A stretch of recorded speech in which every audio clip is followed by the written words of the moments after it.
Okay, I'm back. All right, so I just had a quick break and now we're going to head into the tutorial clash. So this clash, we're just going to go through the setup steps from the learn to play. So first we need to prepare our battlefield as mentioned over here. So prepare the clash board. So place the clash, I've got my clash board out, I've placed it in the middle. Unfortunately, I don't have anywhere near the required space to put everything where it's all supposed to go. So this is kind of how I'm going to try and do things. So we'll see. So take the 4 mortis decks, minor, major, grave, and judicium. So this is what I was explaining before. I've already done this kind of sorting of these cards. So pop them all here. And then I'm just going to leave it off the screen a little bit up there. I've got my condition deck already over here. So my conditions are over here. Pop that to the side. Usually it would be going over in this direction, which you can't see because of the rule book. Mortis card represents that. We know what that is.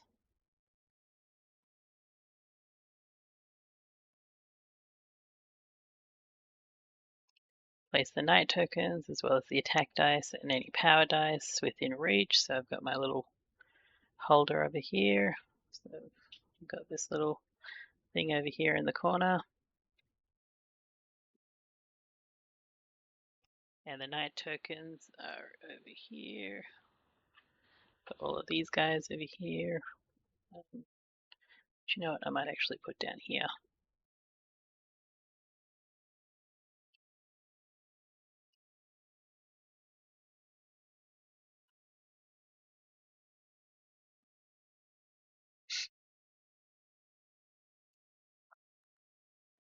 Do not reset any stats. Yeah, so we basically go into the clash with all the stats that we've accrued during our expedition. During our delve. The only difference is I have -1 passion from Kara and from Fleischritter from that fake encounter that we did. So I've taken that out of our stats here. Okay. So okay, we start the clash with all unused technique cards in the hand, so that's correct. I've got all of my cooldown cards still over there in cooldown. Again, you can't see this because I've got the I remove that, so you get all of that stuff over here. Oh, that's unfortunate. You can't see any of the squires now that the sun has changed position. Anyway. Okay, so let's turn our attention to your enemy. Find the components for the monster that you'll be facing. The Ironcast Dead. Their monster sheet, AI cards, NBP cards, and the signature and routine card as well. So we've got the monster sheet here. So I've only got the one. There should be 2 pages to this monster sheet, but we only really need the first page here, and that helps me save a bit of space as well. So I've only taken the one out. But you can see here you've got Ironcast, it's a mob, it's undead, machinated soldier. So these are keywords that can come into play at any time. Doesn't really affect us during the learn to play. We are versing Ironcast Dead at level 1. So they have a 2-hit value of 5. So you remember when I was rolling these die, these D10s. So basically I have to get a 5 or more to hit the Ironcast Dead. And I have to do 7 wounds in total if this was a full clash. However, we're doing a exhibition clash as part of this tutorial, so this means that they already start with 1 wound. So that means we only have to hit 6 wounds in order to win this fight. And then they also have 1 AI every turn, 1 AI action, and 1 signature action every turn, as represented by these 2 little tokens here. So that'll come into play in a second. So I'll pop that over there. And then move this. So these, you can see it all. So these are the cards for the Ironcast Dead. So you can see that they've got Ironcast Dead written on the back. We've got BP level 1, BP level 2, BP level 3, and then the same for the AI 1, 2, and 3. So what does it tell us to do with this deck?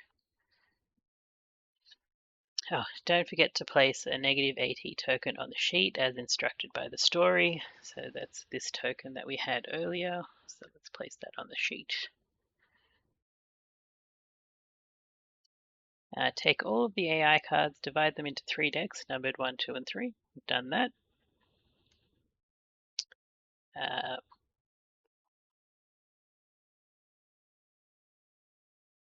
and then it's telling us to take all the ones labeled with a 1, AI1, and place that over here. So I'm supposed to place it here on my table, however there's non-existent wood there, so I'll have to place it over here. And these other guys, this becomes our escalation deck, and you'll see what happens with these as we go. So I'm going to place that up here in the corner. It's a bit blinding there.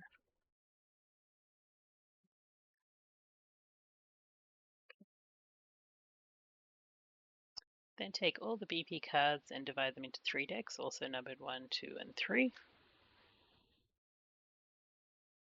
Now we need a BP card to represent each of the 8 mob enemies.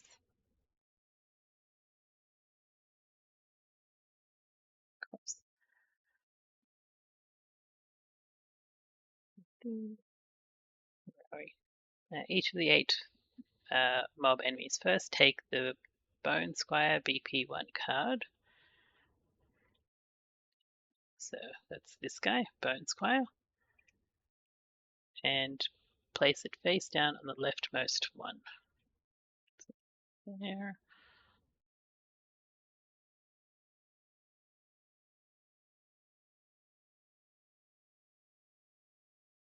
Then shuffle the remaining 5 with 2 BP2.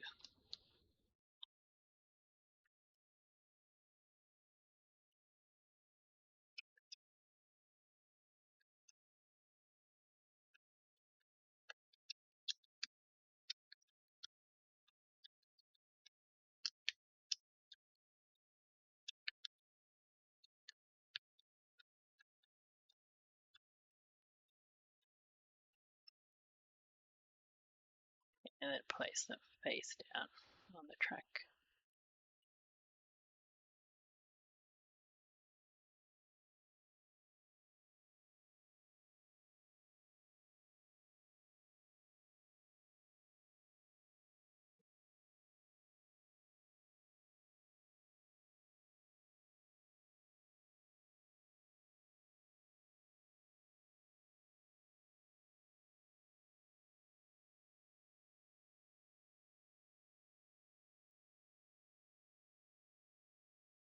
Sorry, just had to pause for a second there. The light started shining too brightly, so I had to put the blinds down.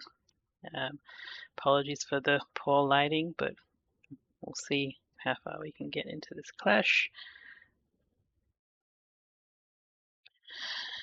Okay, so over here.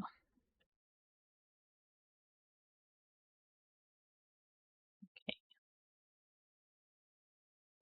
So we've placed the other 2 BP decks, number 2 and 3, near the clash board next to the AI deck. So I popped it off onto the side. You can't see it. It's over there. Actually, I could probably just put them over here now. Since we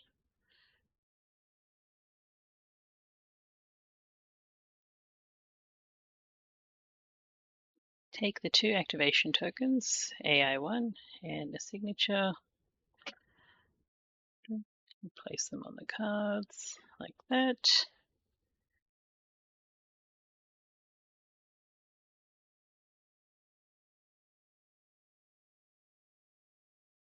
So always follow the order written on the monster sheet, and the monster sheet says to place the AI token first. So we're placing that on oh sorry, the learn to play is in the way, so I've placed it here on BP1, and I place the signature afterwards on BP on the next person on the mob track.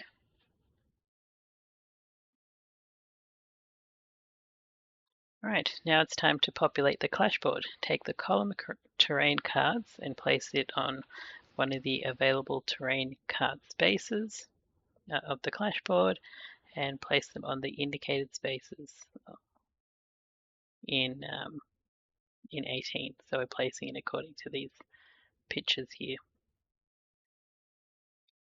Alright, let me grab that.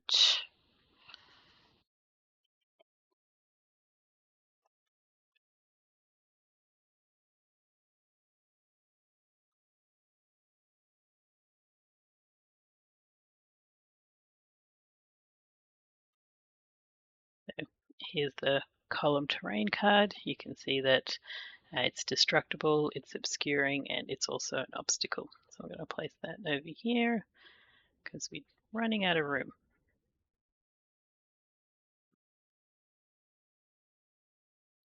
And then we're placing columns on the actual board itself. So let's grab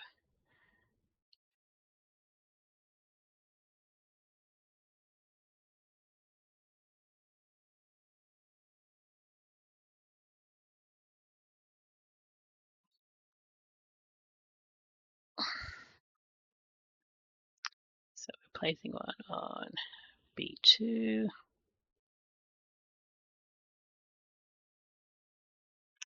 B2, H2,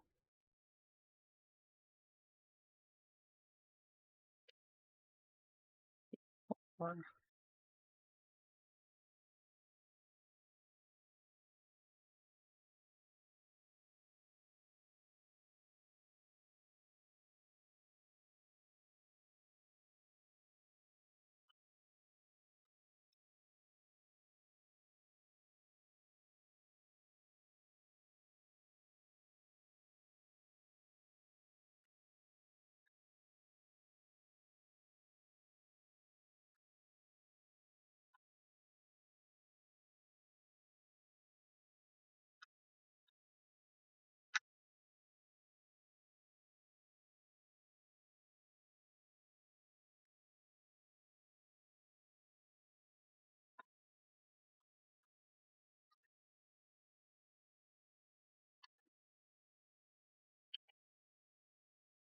Okay, so I've placed that, and what do we do next?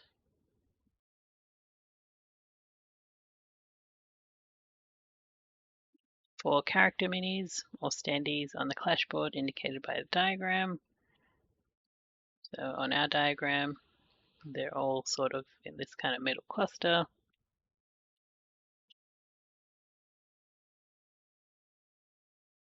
So Ralof looks like he's there.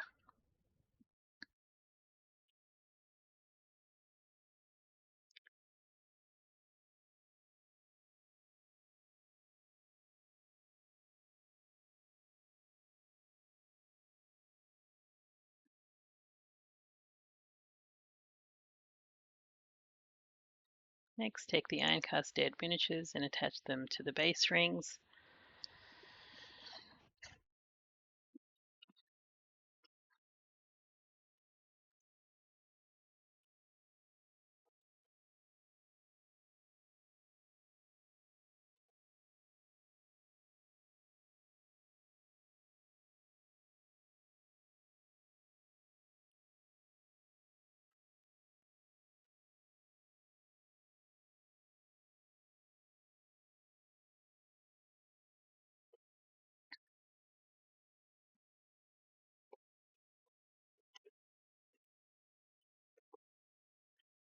Okay, so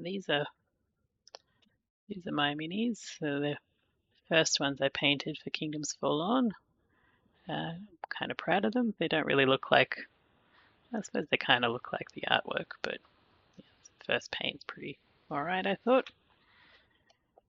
Okay, so it's telling us to, so I technically don't need to put any rings on them because I do have them numbered.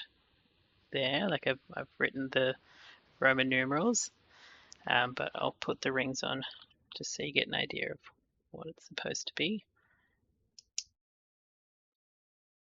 So that's what the rings look like.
So how does it want me to place these?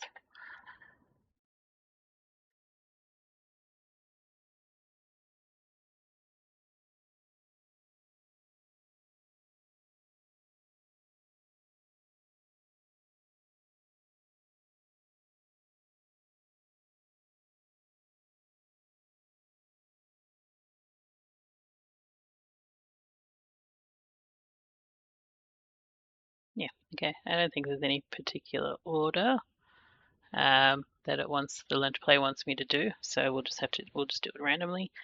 So we've got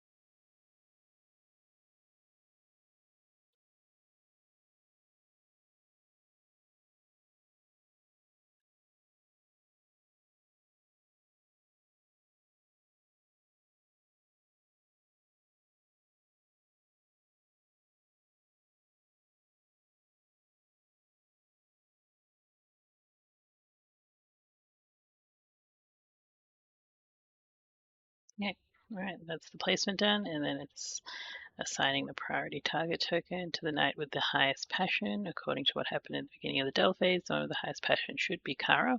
Place the other components, namely armor tokens and Pan's parasite condition cards near the clash board. And remember the warm-up effects. Okay,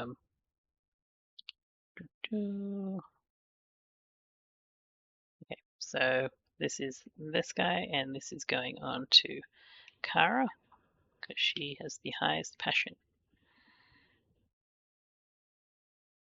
And then we also need to put one wound, generic wound, in the stack.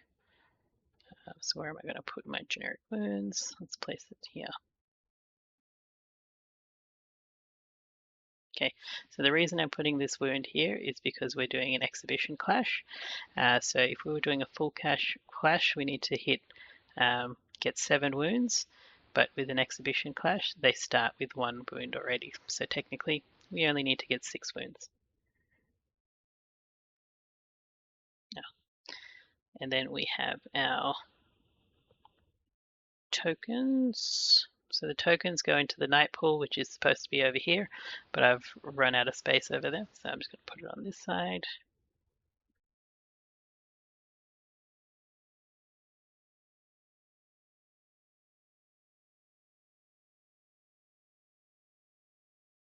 Okay, now we're ready to start. So how do the battles work? The battles work basically, they always start with a monster turn. So monster will attack us first, so they'll run up and attack us. Meanwhile, and we'll do our best to kind of survive their attacks. and after they've finished attacking, so they get 2 attacks based on the signature and the AI tokens. So after they finish attacking, then we get to attack. Um, and hopefully during our attacks, we deal wounds, but at the same time as we're dealing wounds, we are also escalating the deck and making them stronger. So we'll get there and we'll show you how that all works. So let's get started with the monster round. So we'll skip all of this. You should probably read this before you play yourself, but we'll just kind of skip it here. So, was I supposed to draw a card? Not supposed to draw anything yet.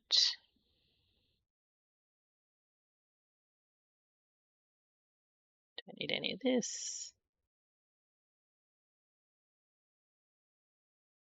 Oh, I am supposed to draw a rusted slash. Okay, sorry. For the purpose of this tutorial, search the AI deck for the card name Rusted Slash and resolve it. Okay, so let's get Rusted Slash from the deck.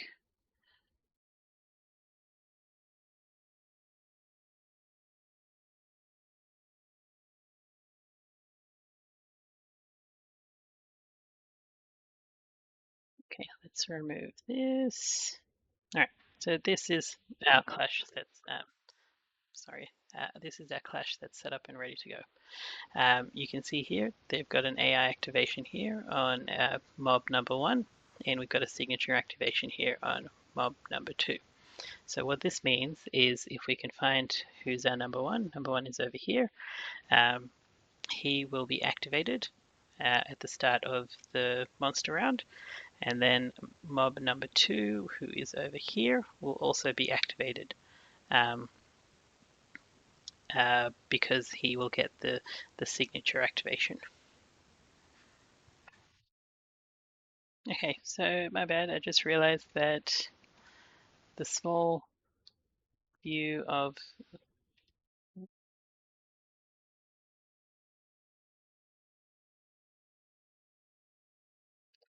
in the small picture that I have here on the screen, I can't really see, but there are actually numbers on the Ironcast dead, so let me fix that quickly. I do have to zoom in a little bit.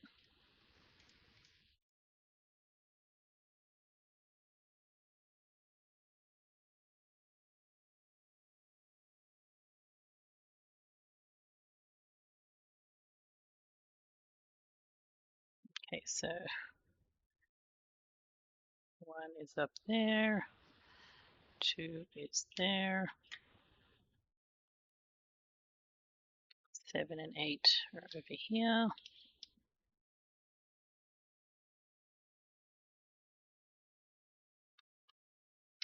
5 is this guy.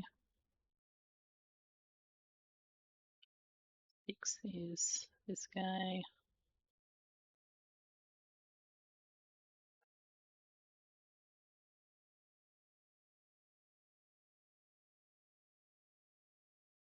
3 is up there, and 4 is there. Okay, sorry about that. That should be ready to go.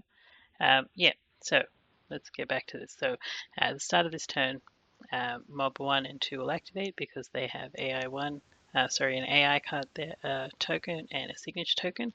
So mob 1, this guy, he will perform the AI. So I'll draw an AI card. He'll perform that attack. Mob 2, once that's finished, mob 2 will resolve a signature attack according to that token. So he will, or she, whatever the skeleton is, will resolve the signature attack. Um, and so that's basically how the monster round is decided. So let's draw our rusted slash attack, which we knew would be on top because that's what the learn to play told us to do. So we've got a rusted slash. There's a lot of information here, plus a cool picture. So the attack is called Rusted Slash. It's an AI1. It is going to hit us and we have to try and evade it 3 times. So for every evasion that we miss, we get hit for a certain amount of vigor damage, or it could be any kind of other damage. It tells us below in the bottom. We have to roll a 8 or more to successfully evade that attack, and it's going to, so Mob 1 is going to target the closest knight in front. Failing that, it'll target the closest knight in sight. So we can see that these guys, point them all in the proper direction. So we can see that this mob is pointing down and we know that because that is what was on the learn to play for the direction that they should be facing. Yep. So this guy is going to attack the closest knight in front. So there's a lot of knights that it could possibly go to. We've got these two, the closest. So we've got Ralof and Kara, who are equally distant. So we've got 1, 2, 3 spaces away to attack Kara or to attack Ralof. So the way that the the way that enemies move is if they can't get to their target in a straight line, they will move in a zigzag. So what that means is this Ironcast's dead, he will move forward 1. He can't continue straight to get to Ralof or can't continue straight to get to Kara, so he'll zigzag towards Kara like that. And we know that he's going to attack Kara because Kara has the priority token. So that's what this guy is over here. So if there's any kind of tie between who is closest or who is furthest or who qualifies for an attack, the priority token is the decider. So we know he's going to attack Kara here. And if we go back to our learn to play, let's do it on the left-hand side of the screen.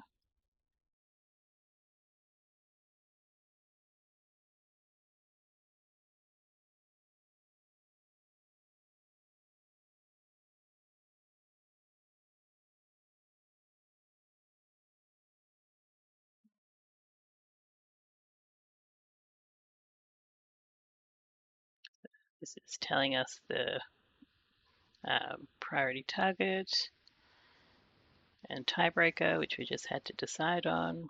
So this is telling us that squires are considered knights for the purposes of targeting and pretty much everything when you're playing. Adjacency, again, a game element is like any miniature or tile is adjacent to another element if it shares at least one edge. Cool. Targeting lines, so here we can see that we have a targeting line, so that's what that means. And then we have to fulfill any kind of criteria going down. So in this situation, we are targeting closest knight in front. If there was no knight in front of the mini, so forward facing, then we would target any knight in sight. And basically the whole board is within sight of the whole board is within sight of the mini. The exception to that rule is if, for instance, I broke that line of sight, and you'll see that these line of sight rules are here. So an obstacle or like an obscuring item may block a line of sight if, so now I'm measuring line of sight from this mob to Kara, and if we were to draw go from one of the corners to a corner, the furthest corner of Kara's square over here. So if we draw a line here, it passes through the column, and because she's adjacent to the column, that breaks line of sight. If Kara was over here, then she's within sight. If she's over in this corner, which you can't see is a bad example, if she's in that corner, she's within line of sight. If she's over here, she's still in line of sight, but she obviously wouldn't be the person he's targeting. So anyway, go back there.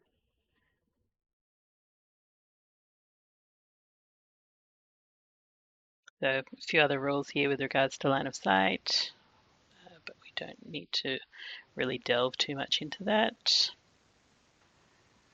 If there's ever no target, then like we can't fulfill any of those rules, then what happens is we get the signature card and we flip it and we perform the routine. So routines are pretty bad. You kind of want to avoid that as much as possible.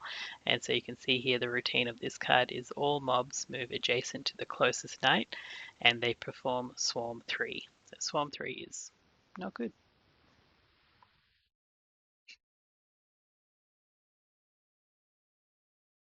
Okay, so now that we have a target, um, oops, now that we have a target, I really should have moved him yet. He goes over there. Yeah, so now that we have a target, we know that he's going to attack Kara. We need to perform the next step, which is move and attack. You'll note that there's a reaction window here. So a reaction window is when uh, I can play techniques.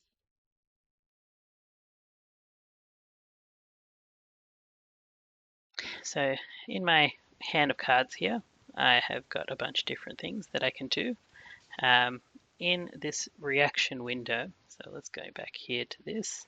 In this reaction window, that is a window of opportunity where I can play a technique like reflex, a technique like night roll, which lets me, you can kind of see the symbol there. I can play this card during a window of opportunity, and then I can perform reflex. The downside with reflex, or the good thing about reflex, is it lets me move one space away.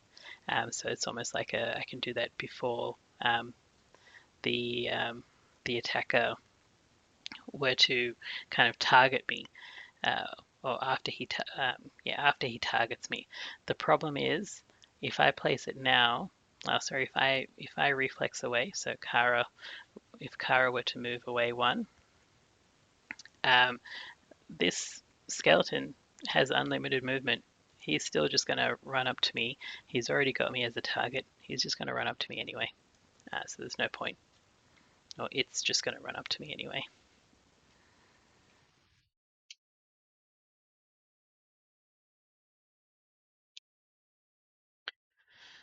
Okay, so what does this tell me to do? Yeah, so he's going to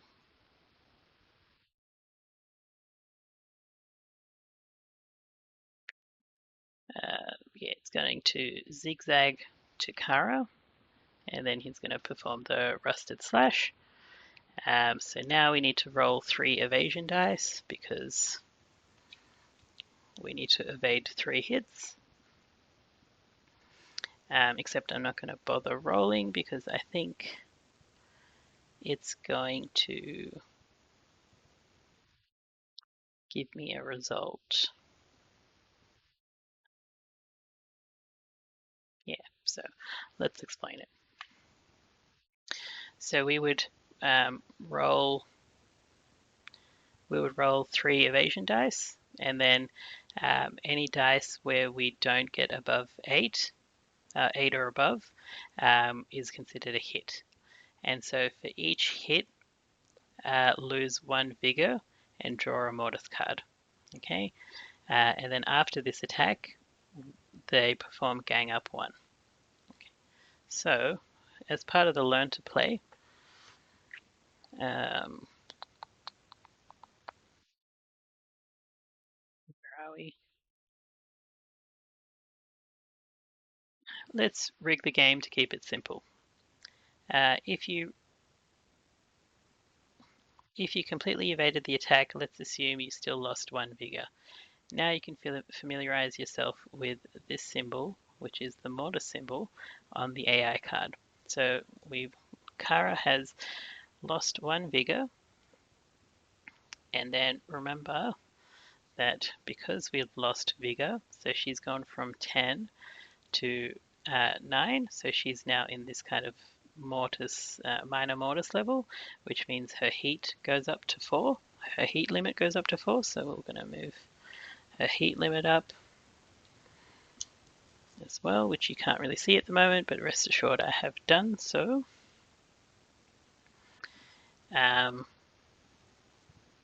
All right, and because she's been hit, this symbol over here, for each hit lose -1 vigor, and then draw a mortis card. So that's basically what this symbol means. It means to draw a mortis card. And because we've reached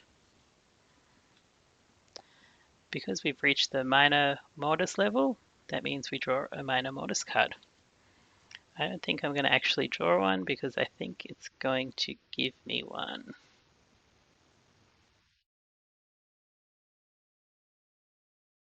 Yeah. Let's rig the game instead of drawing the top mortis card, resolve Vision of Graal. So let me find that.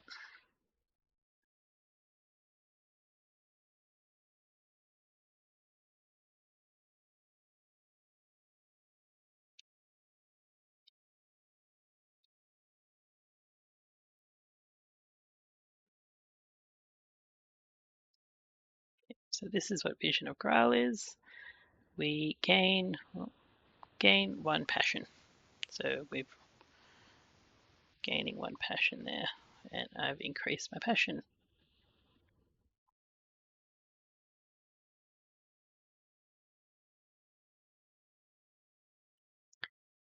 Resolve the card now by raising your passion. Not all modest card effects are bad, so keep that in mind. If there are any other attack effects such as gating condition, you would resolve them now. Since there are none, you proceed to the after attack effect. A lot of the AI cards have an after attack as their last step. Note that after attack effects are completely separate from the attack, therefore they get resolved even if the attack was fully evaded. For example, if the player rolled no hits. At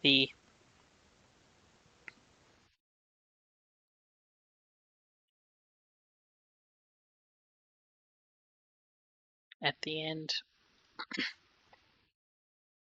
sorry, started coughing. Got to drank a little bit of water.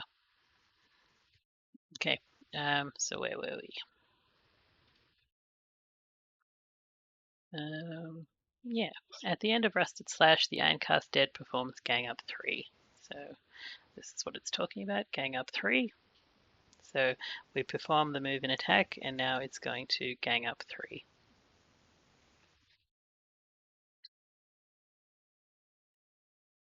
Move the Ironcast Dead, so let me just show you.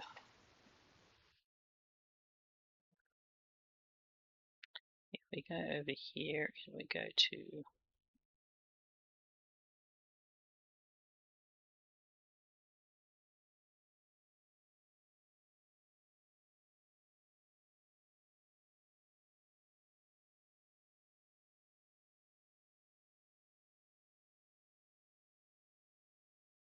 so this is what the keyword gang up means. So gang up, move up to X spaces forward. In our case, it'll be move up to 3 spaces towards the target. Then move the targeted knight the remaining number of spaces, ignoring the source, towards another closest monster along the shortest path or until adjacent.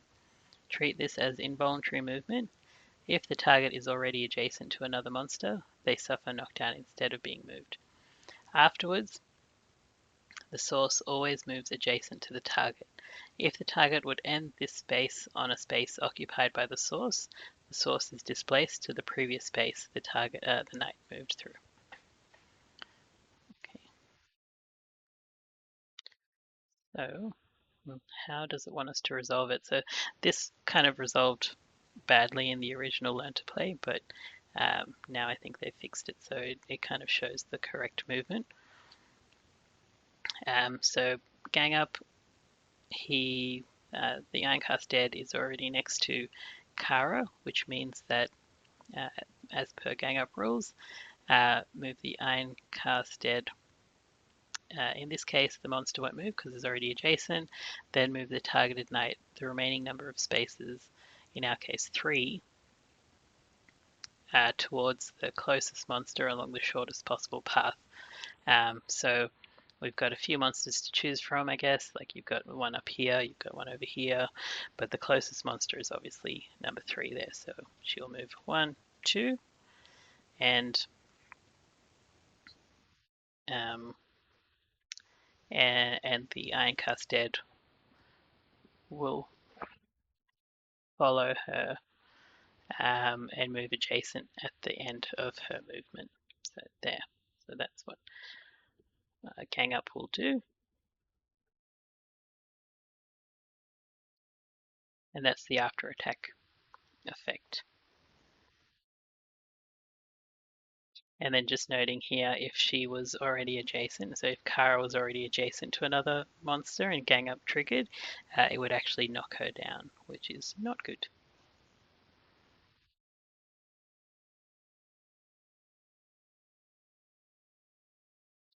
Okay, this is cardinal move. This is just showing how the monsters move. We've got a box on the dice. Heat rerolls, peril check, we've done that. Okay, once we've finished the after attack effect, flip the monster's activation token. So I'm gonna flip that over here now. That. So now it's kind of just a reminder there that we've done that move and we need to proceed with the next action, which in this case is flip that token. After that, the attack ends. Place the resolved AI card face up on a discard pile. So that's my discard pile. And that's the AI discard pile. You're not done with the monster round just yet, as long as there are ready activation tokens. So we've got our signature token, which is ready to go up here. So another Ironcast Dead will perform its activation. The second activation is this signature, so you don't need to draw an AI card. Instead, take the slash signature, which is this guy, and perform that instead. Okay, so Ironcast number 2, this guy up here, he is the Ironcast is going to perform this slash move, which is going to target the closest knight in front, or the closest knight. Failing that, the closest knight in sight. It's going to move and attack and lose 1 vigor for each hit, and then it's going to gang up 3 as well. Okay. All right. So let's see how he wants us to resolve this.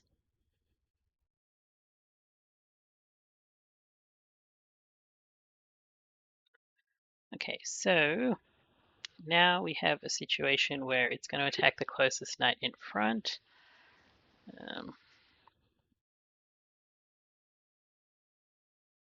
And the closest knight, so this is another situation where the older learned to play kind of, got this a little bit wrong. Initially what they did is they'd moved the Ironcast here, and so what ended up happening was you got 1, 2, 3 spaces to Ralof here, 1, 2, 3 spaces to Kara, and so obviously Kara is the closest knight in range, and she's not, obviously she's not the closest, but she is the equal with Ralof, and so she would therefore take priority because she's got the priority token. But in the update, they've moved the Ironcast Dead over there, which means that this Ironcast now can't actually get to her. You would have to go 1, 2, 3, 4, 5, or yeah, but that's kind of an illegal.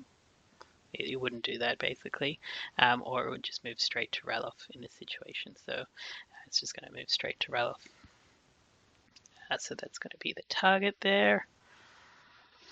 Okay, so we know that Ralof is the closest knight in front, so it's going to move and attack, and for each hit lose -1 vigor. So this guy is going to move up to Ralof and attack, and Ralof is going to Ralof would draw a Squire card, a metal card, to see if he successfully evades that. And if we just take the one at the back here, you can see here that instead of using the roll value, what we will use from this metal deck, the metal cards, is the number of hits evaded. So over here, this slash is going to require 3 evasion rolls.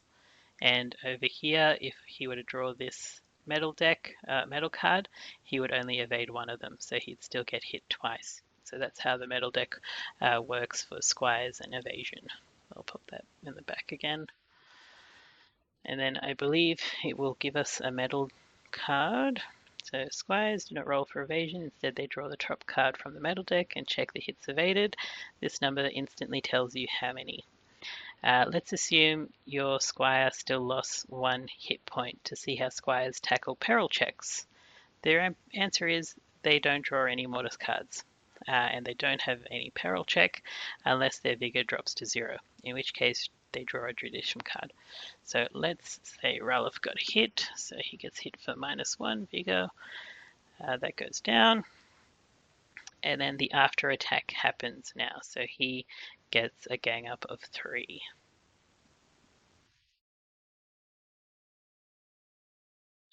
Like you did previously. Okay, so it wants me to actually do this. It's not going to tell me where it moves. So gang up 3.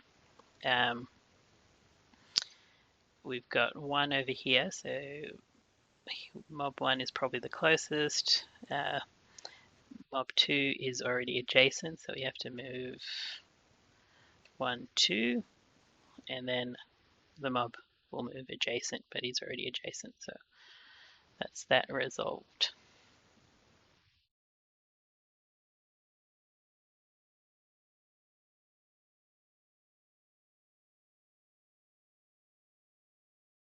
Okay. All right, and so now we're in the night round.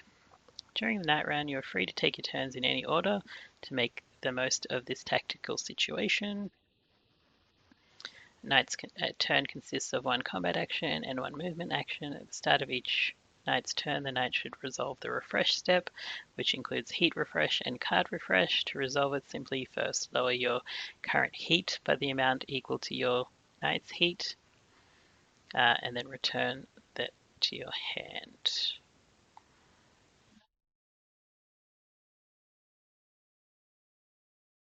Oops. Sorry, I forgot. We've skipped a couple of steps in the in the mob track. So let me just stop showing you the learn to play. So at the end of the signature, we would have flipped that. The thing we forgot to do is when we flipped this AI activation token, we were supposed to move it to the next available mob without a token. In this case, it'll be number 3. And then the same here with the signature. Once we've finished that, we move it to the next available mob on the track without a token. And so in this way, next time that the monsters get to attack us, what's going to happen is that we will refresh the tokens, and both mob 3 and mob 4, so this guy and this guy, will attack.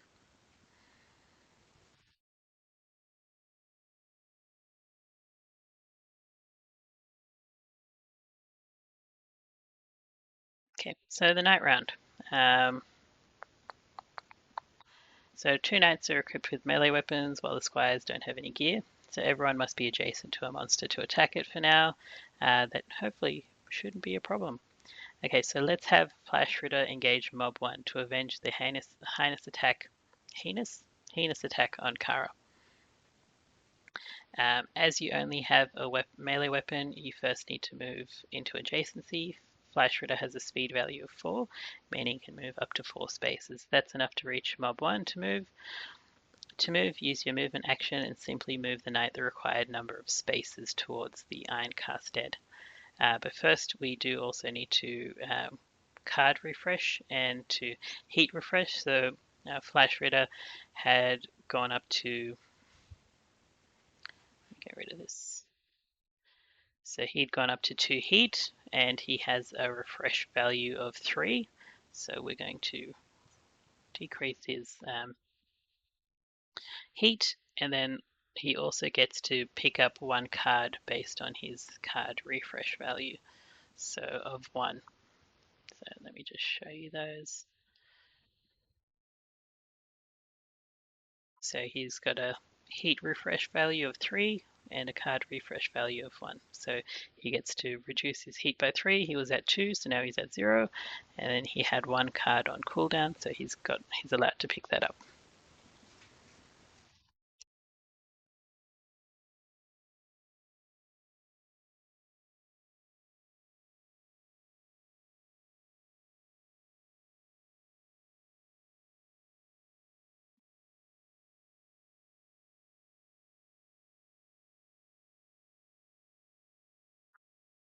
Okay, so Flash Ritter is supposed to move adjacent to Ironcast Dead 1, which doesn't really work in the Learn to Play with the way that the monsters have moved around and we've resolved the gang up.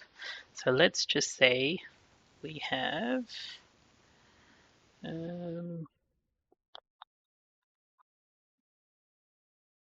yeah, so what's supposed to happen is he's supposed to be down here.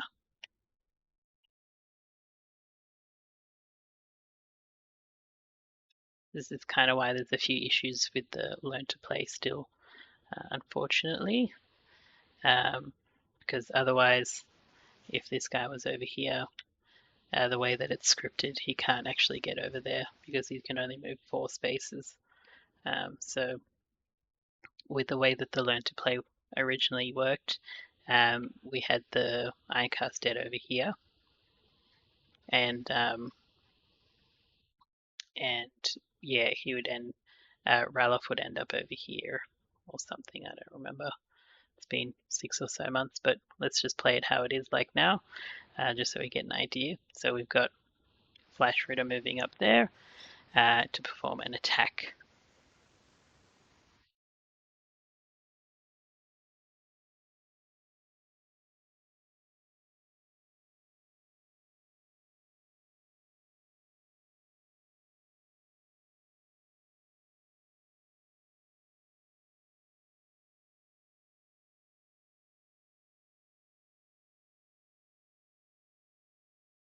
Okay, so now we use our combat action to attack. First, declare your active weapon. Even if the knight had multiple weapon cards on them, you have to declare one of them. So in our case, our knights only have these guys, knives. And we know from before that if we dual hand that one, we get 2 roll 2 attack knights, 2 attack die from here. So we've got 1 die if we're just wielding it with 1 hand. However, we've got a special condition, a gated condition, where if we 2-hand it, we get to roll 2 attack die.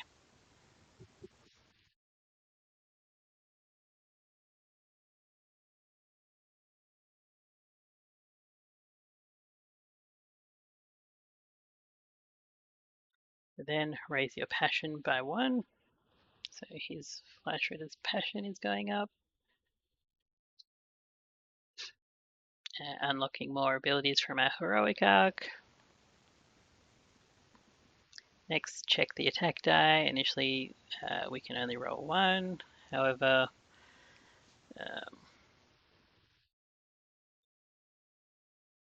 remember that each monster has a 2 hit value. So over here, we've got our 2 hit value of 5.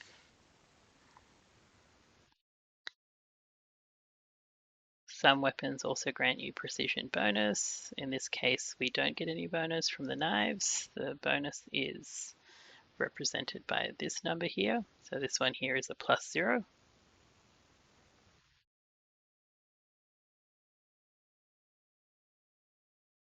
Right, and then for the knives, it's important to remember that there's a gated effect where if we use 2 hands on the knives, we can roll an additional attack die.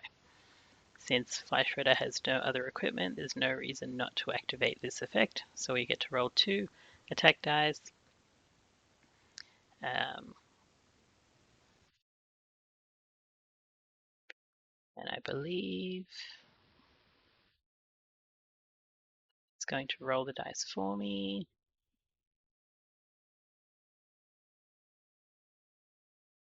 Okay, so also remember that we have 2 opening tokens in our night pool. And what that means is that when we roll, we get to add 2 to the value of whatever number it is that we've rolled.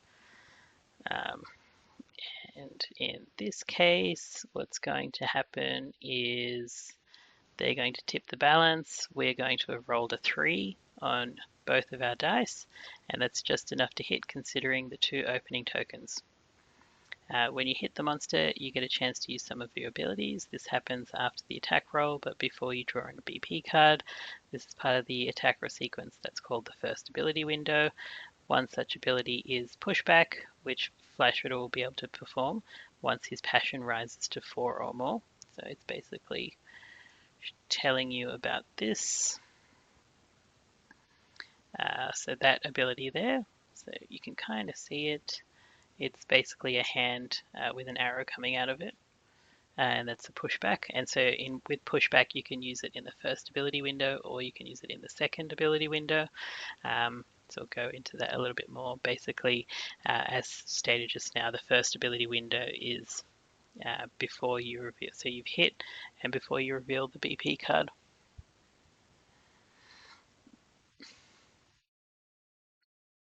Okay, so for now we can't trigger anything else, so we reveal this BP card over here, which should be the Bone Squire, as we had planted it earlier.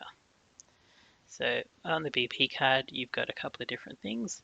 You've got the name of the BP card. You've got an overcome value here, which we can get to a bit later. You've got the armor threshold. So this is the value which is the same in that encounter. This is the value that we need to get to in order to cause a wound, in terms of this is the power that we need to get to cause a wound. If we do cause a wound, we get to reveal, well, we don't get to, unfortunately, we have to reveal the leftmost unrevealed BP card. If we fail to wound, the monster will gang up 3. If we had rolled a crit, we get to look at a chosen BP card. So we basically get to flip any one of these cards if we had rolled a 3. And then also worth noting that while this BP card is revealed, all knights have -1 precision, so a -1 to our to hit rolls.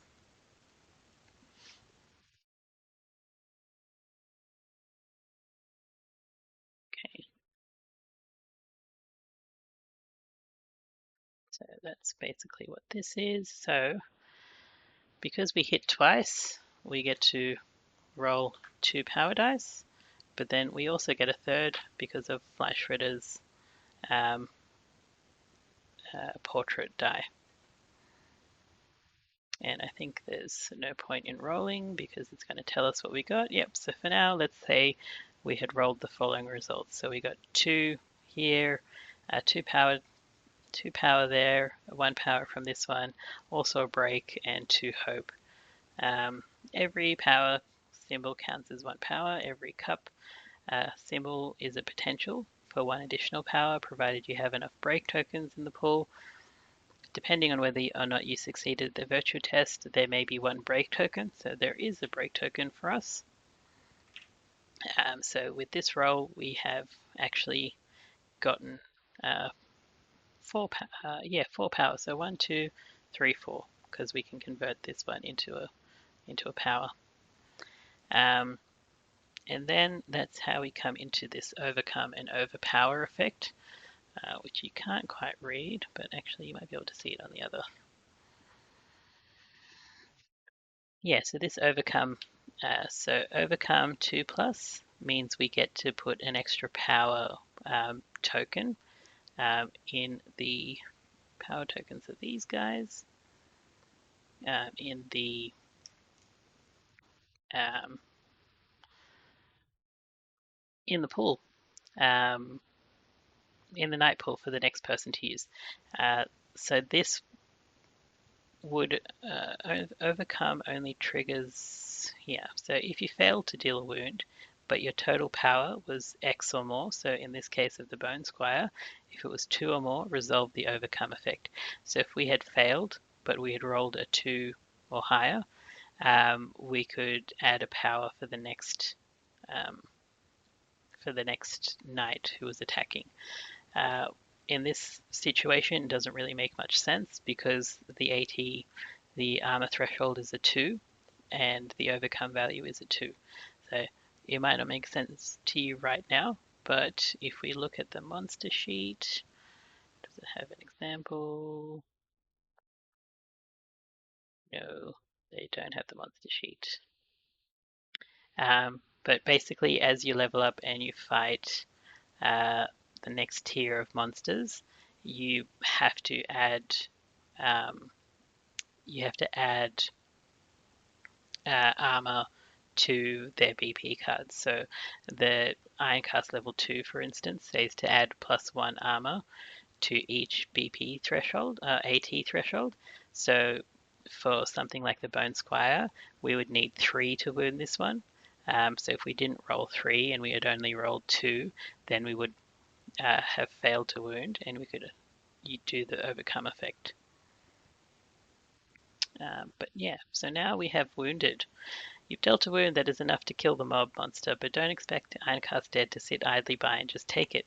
Just like the knights get a chance to react to being attacked, monsters also get to respond. As a reaction to you wounding the Bone Squire, you're instructed to reveal the rightmost unrevealed BP card on the mob track, in this case, Monster 8. So we have to reveal this guy. And we've got Armorhead over here.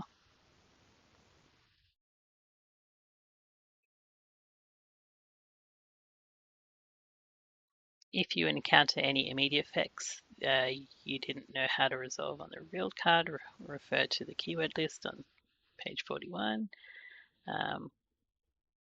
Yeah. Okay, so now we've scored a wound. We've done the wound effect, which is to reveal the leftmost unrevealed BP card, which means we get to take this guy off the board. We have killed him. Um, we have killed him. And we also get to place our BP card on our wound stack. So we've dealt 1 wound. We've dealt 2 out of the required 7, noting that 1 was given to us beforehand. Also, note that we only needed to get an AT of power of 1 because we had a negative AT over here, token on their monster sheet.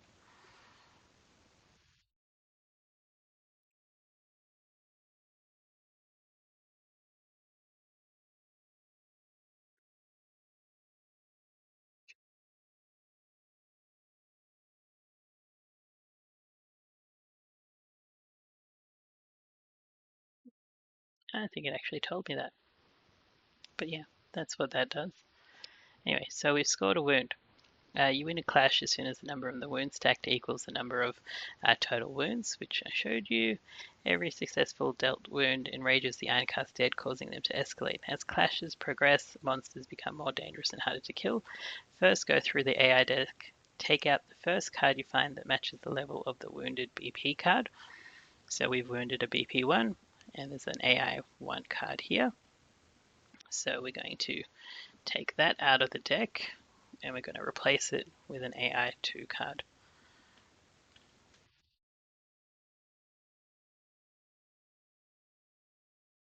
And we shuffle.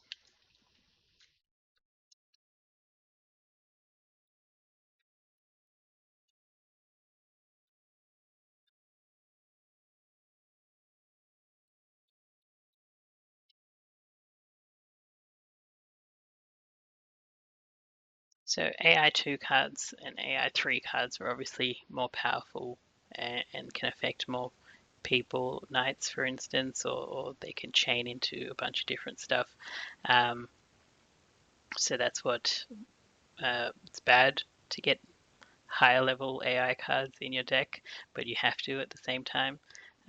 So as you get stronger as a knight, as the fight progresses, so too do the monsters themselves. At level 1, the Ironcast Dead are removed from the board, but at level 2, they actually eventually will come back to life as well. There's also a BP card somewhere in here which might do that. Um, so yeah, when they come back to life, they also get a bit stronger in the form of BP2 cards or BP3 cards eventually.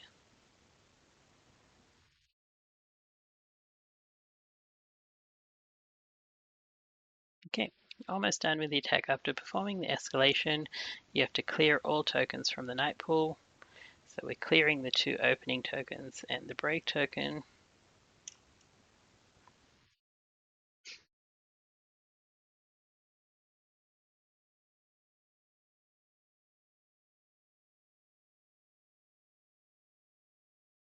Okay, it's telling me to put resolve the overcome effect by placing 1 power token, but we can't resolve the overcome effect. Oh, sorry, we can resolve the overcome effect because we have exceeded the total power by 2 or more. Sorry about that, I missed that. So overcome, we only needed 1 because they're -1 AT over here. So we got 4, and so we have overcome the wound by well over 2. So we've got 3 more than we needed, which means we can place a power token in the night pool. That's the power token. The next attacking character will gain a +1 power bonus to the total power. Next, you can activate the effects from your heroic arc. Flash Ritter has 1 passion, so you can leave 1 opening or 1 break token. I think because we've got the power, we can leave a opening token. So let's leave an opening token.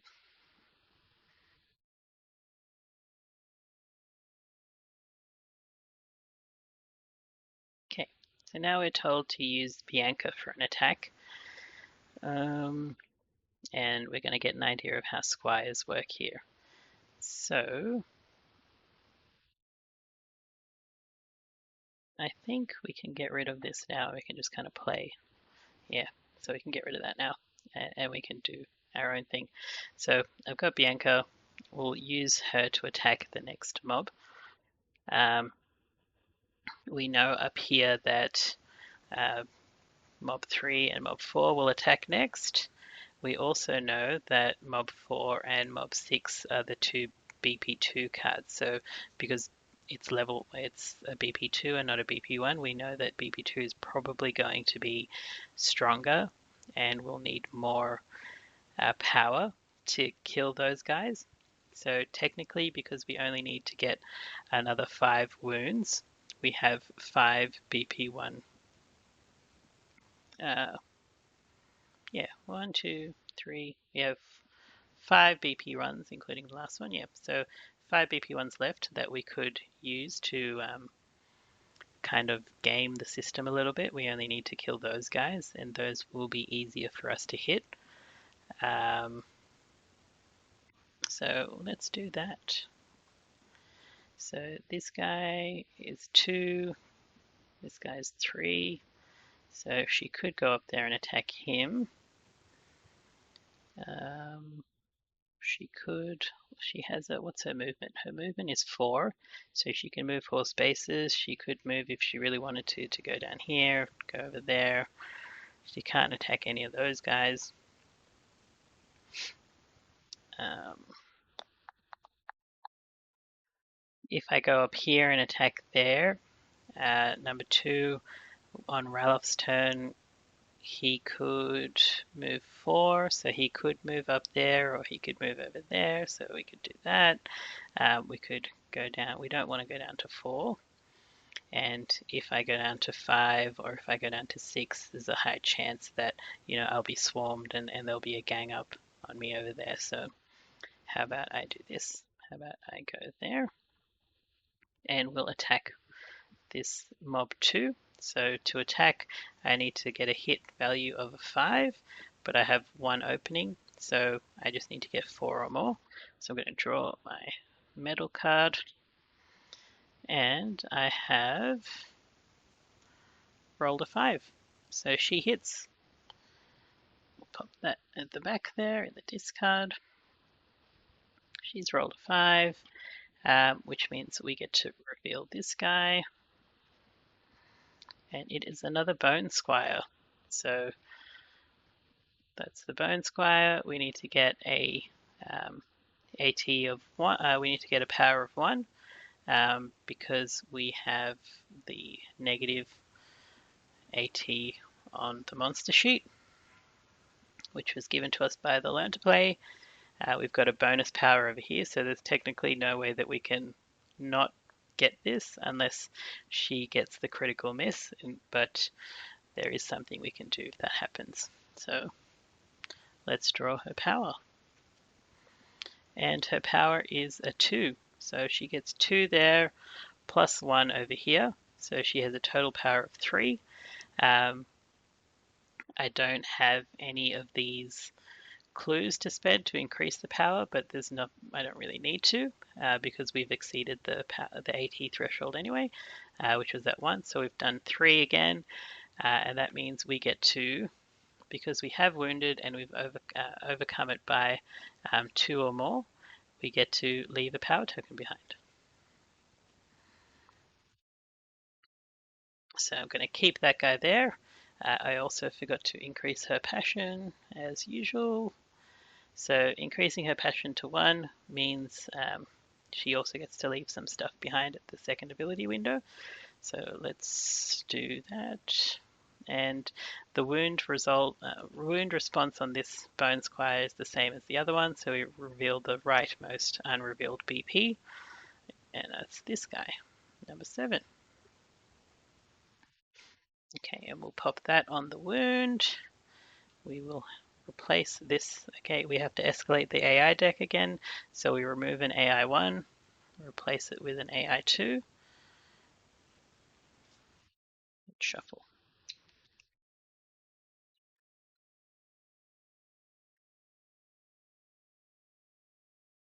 That, and this guy gets shoved off. All right, so that's Bianca's turn, and now she's in the second ability window, and we can see from her heroic arc, if I can pick it up, we can see from her heroic arc she's at passion level 1, so she also gets to leave a opening token behind. So luckily I've prepared one earlier. All right, so now Para and Ralof, well not Para, Kara and Ralof can attack. They've still got their attacks going. What I usually do is I've got these tokens to, when I'm playing solo, to remind me who's had an action. So I would flip those over. So now I've got Kara and I've got Ralof. Let's have Ralof run over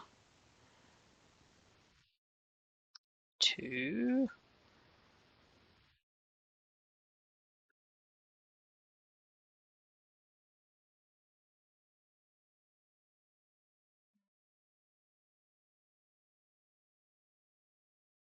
yeah, let's have him go to,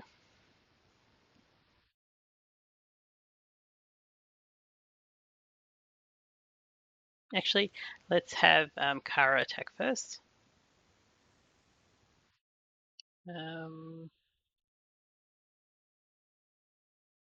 Actually, yeah, let's have Kara attack first. Is that going to work?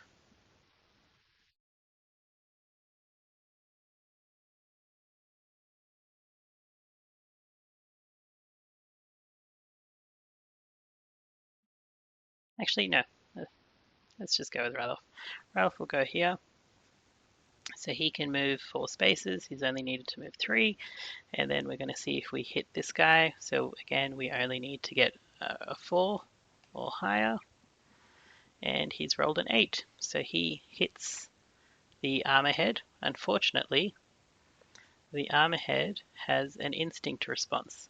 So draw AI for the furthest mob, which means that we need to draw an AI card and have the furthest mob attack on instinct. So instinct, let's pull up the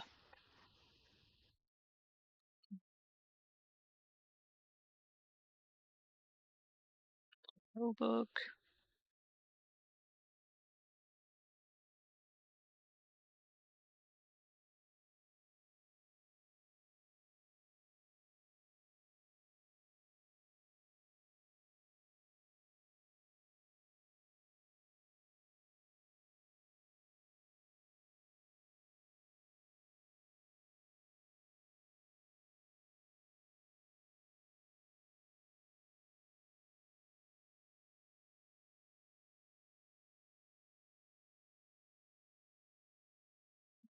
Where is it? Should be here.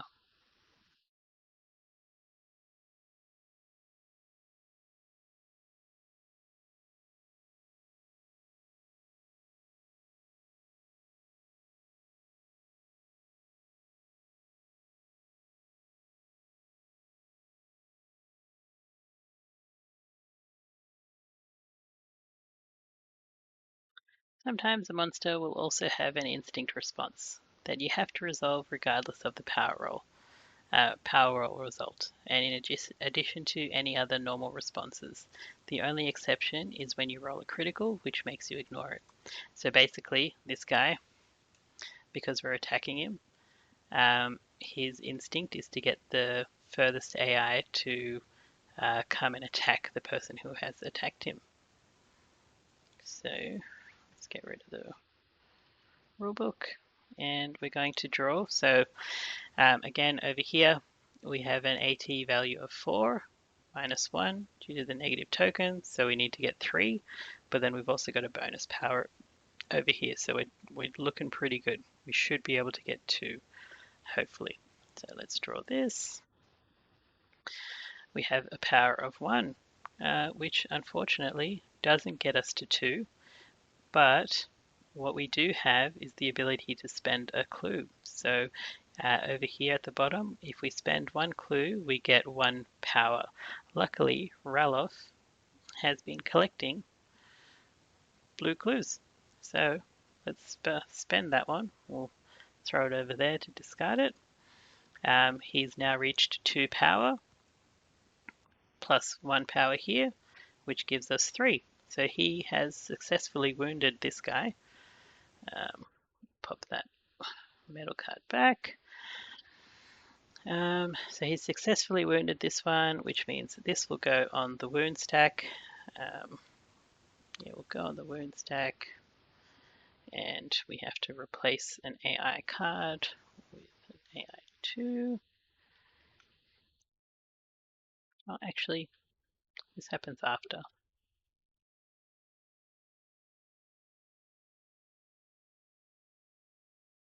Yeah, let me just double check.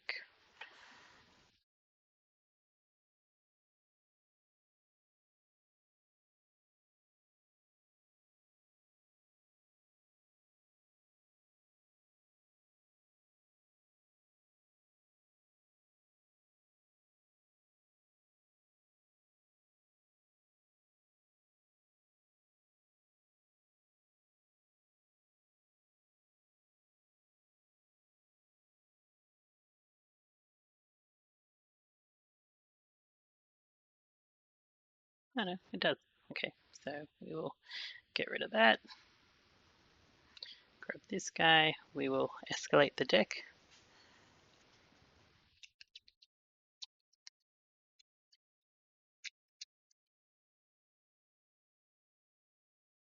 Rid of that. Okay, so we've escalated the deck. We've done a wound. So now we have 4 out of the required 7. We only need to do 3 more, except as part of that wound response, we've activated another AI. So the furthest mob, so he's now dead, furthest mob from the uh, mob who died is now going to activate. In this case, it's probably going to be 5. Yeah, so 5 is going to activate. So we're going to draw an AI card, and the card is Isolator. So we ignore the targeting instructions because as part of the rules, if it's an instinct response, it always affects the knight who's attacked. I believe, let me double check. Once you know which response it should be resolved, see if it involves a monster attack, drawing an AI card or signature or routine, or a follow-up knight attack. If it does, know what kind of attack it will be and finish up the current attack sequence. The new attack will happen immediately after this one is completely resolved, and it will not cause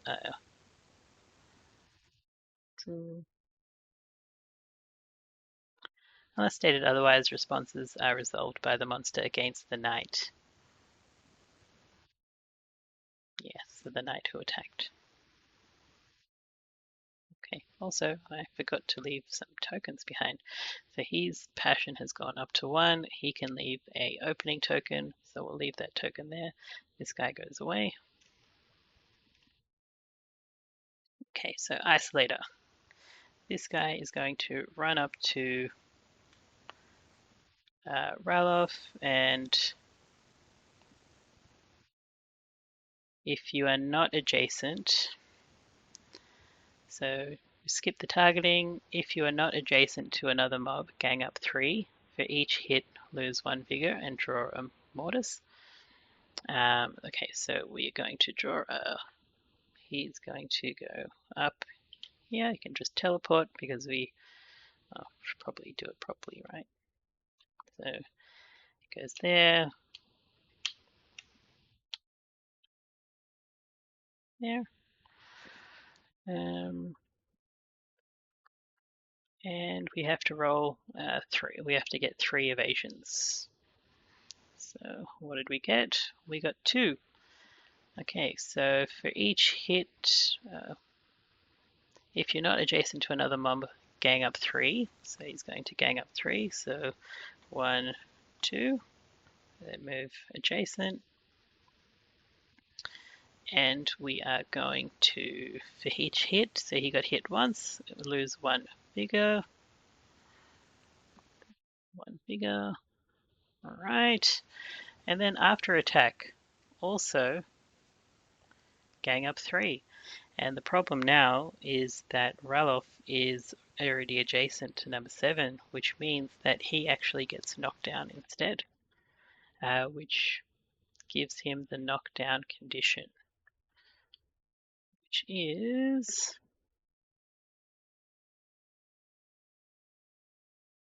this guy here.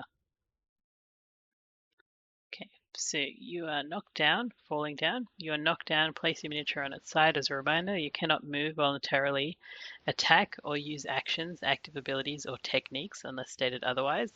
You can, however, use standing up abilities, so keep that in mind. It doesn't actually say it on the card, but that is something that you can do. If this card is discarded by another effect, stand up and then see the other side of the card.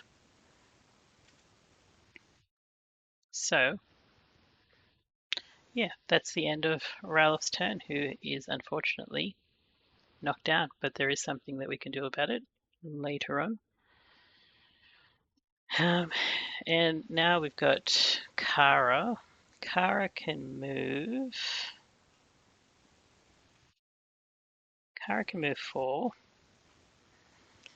She also has some other things that she can do.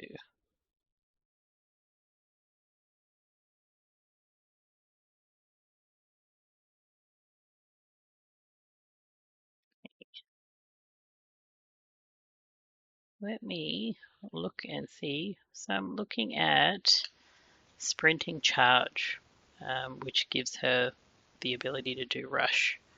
Let me double check what Rush does.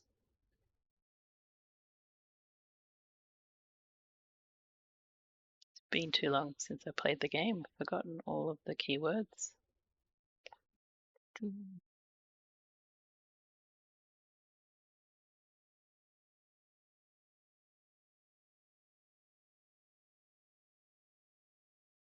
Okay, so with Rush, we get to move with +1 movement, and we get to perform a melee attack with auto break 1. You must move at least 3 spaces and reach your target via the shortest possible path. Stop when in effective range of your active weapon. Okay, so the reason I was thinking of using this guy, of using this card, is I can play 2 heat, pay 2 heat, and I can rush. And what rush lets me do is lets me move 5 spaces. So I've got, this is Kara, so I can move 1, 2, 3, 4, 5, and then that way I might be able to deal with miss number 5 here. And then Ralof won't be getting swarmed in potentially in another turn, which is probably a good thing. Because these Ironcast Dead have a tendency to do the swarm keyword, and I'll just show you what swarm is.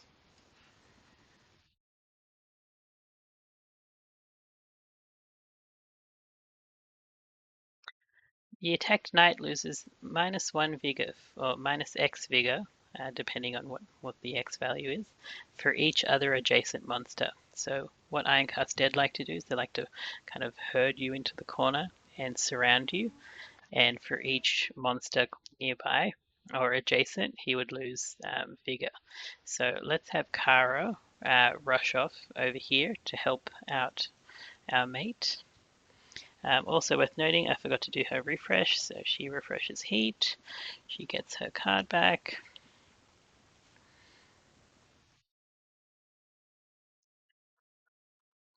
And so she's actually got this card called Like the Wind, so she can gain 1 speed for 2 heat until the end of her turn.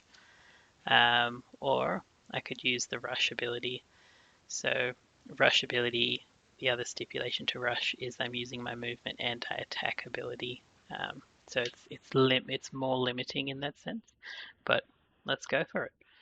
So +2 to heat, and we place this card in our delay area over there. Put those back down, and she moves 5. So 1, 2, 3, 4, 5. There's no penalty from running away from a monster. So we'll do that, and we shall now roll some dice. She also gets auto break.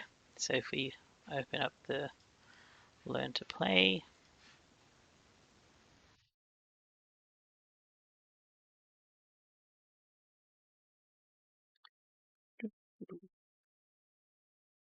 so break X, during the second ability window, place X break tokens in the night pool, which lets us turn 1 cup into a power.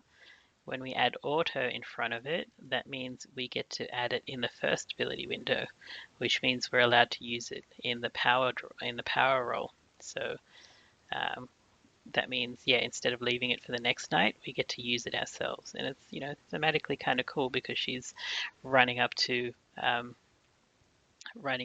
mob 5 over here. I cast Ed 5, and she's going all out on him. So now we shall roll. We shall get a break token before I forget. So I just got 1 break token, 1 opening, and we get to roll 2 of our dice because again we've got the knives and we're dual wielding it. And we need 5 or more. And we have a 4 and a 2. So the 4 will convert into a 5 with our +1 to the precision here. The 2 is horrible, and this is how I typically roll. What we can do is we can use 1 heat over here to re-roll one of those dies. So let's try again. Ah, and I got a 1. Okay, that's no good. Um, Good thing is that a 1 with the black die doesn't mean anything. The white dies are the only ones which matter in terms of a crit miss or a crit hit. With a crit miss of 1, it only affects. There's no inherent effect. You just kind of stop your attack and you move to the next knight.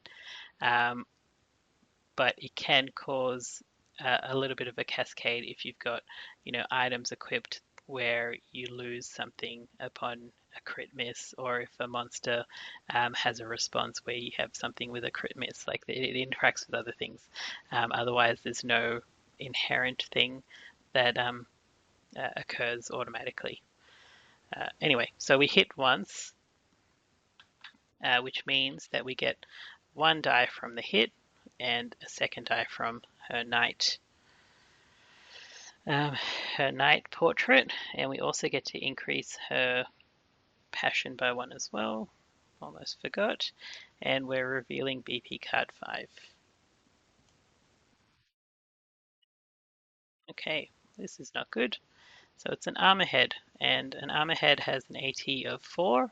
It also has an instinct of draw AI for the furthest mob.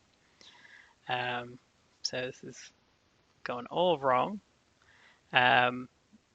Luckily, we do have the negative AT token over here, so we only need to get a 3. And there's high potential for me to get a 3. Well, not high potential, I'm still the one rolling, so there's, I guess, a 10% chance I can get 3 power. Let's see what happens. And I got 2 power. No good. So with power, power rolls, you can't automatically re-roll them. You can only re-roll power die if you have unlocked an ability to do so. So if we look at my heroic arc, you can see here at level 2, I've got a power reroll dice. So that's kind of what I did earlier in the encounter. So I can do this. I can reroll a power die here using that. I think I've also got, if I look at my technique cards, I've also got this guy here, which gives me a power reroll as well. So I can exert cards at any time during my turn to gain an effect from them. So that's exactly what I'm going to do now. I'm going to use my heroic power reroll, and I'm also going to use my reroll here from Like the Wind. So we shall place this one in the delay area, and I get to reroll this, and hopefully I can do something a little bit better. Okay, perfect. Okay, this is why playing this game feels so great. I got exactly what I needed. So I've got 1 power, 2 power, and my auto break has come in handy, and I get 3 power, which is exactly what I needed to kill this guy. So from the lowest of lows, I get the highest of highs. So we can kill this guy. So he's off the board now. That goes on the wound stack. And we find the next, so because we killed an AI1, we have to find the next AI1 card in here. So I've got 2 AI1, got an AI1 there, so we'll take that guy out, grab an AI2, and now unfortunately all we have are AI2. So someone is going to get hit.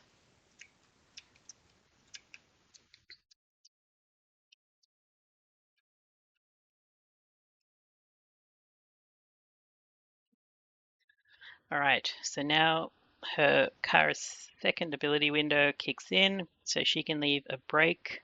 She's at Passion 3, she can leave a break token, an opening token, a break token or an opening token, and she also has, so what this means is she can leave a break token, or she can do the other one, so she can leave an opening token plus a reposition. So let me just double check that is reposition.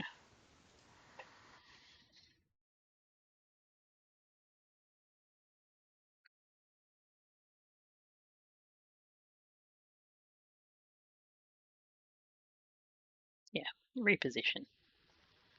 So she can reposition one. And so reposition means during the second ability window, you can move up to X spaces. So she can move one space. So, and then I've already used the Passion 2. Now at Passion 3, I can choose either an opening or a break token. What do we have? So, what's going to happen next? Um, no one, so that's the last attack. Ralph has had an attack, so that's the last attack of this round. So, who will be attacking next? We've got 4 left on the thing. Maybe I just keep it the same. Maybe I just do 1 opening and 1 break, and then she can reposition 1. She's going to get attacked because this card, so she's going to get attacked just now.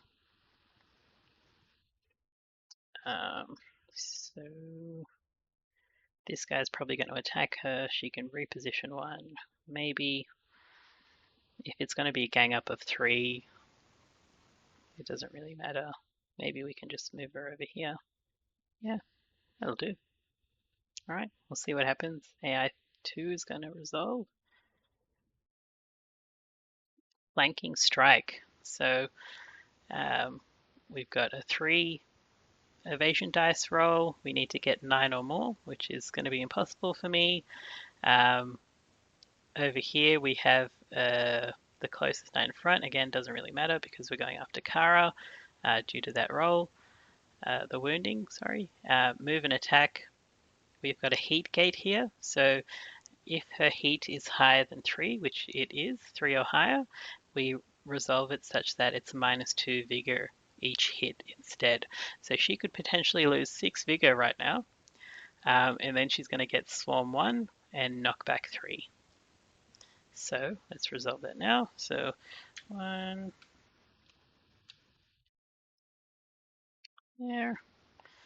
And we have 3 die to roll.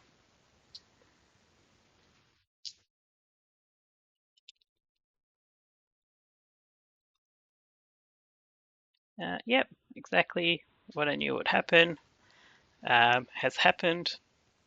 So perfect rolls. If you can see, I've got a 1, 2, and a 5. Is it worth using heat to re-roll? Probably, because I'm already at maybe not. Maybe not. Actually, you know what we can do? I've completely forgotten about this mercenary. We've still got 1 charge left of the mercenary. When you fully miss an attack, don't clear the night pool. So that's not helpful. Um,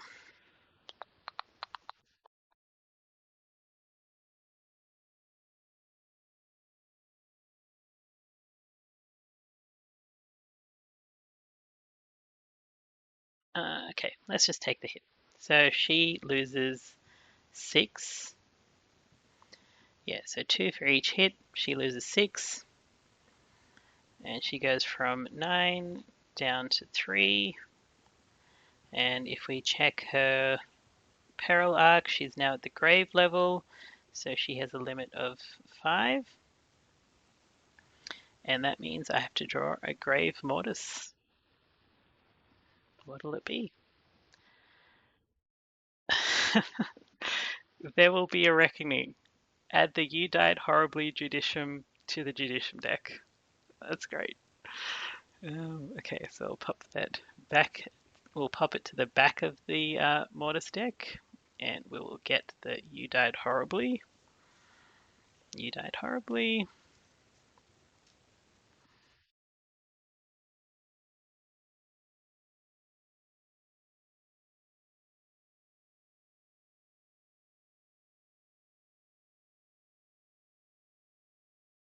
And we'll shuffle that in with our Judicium.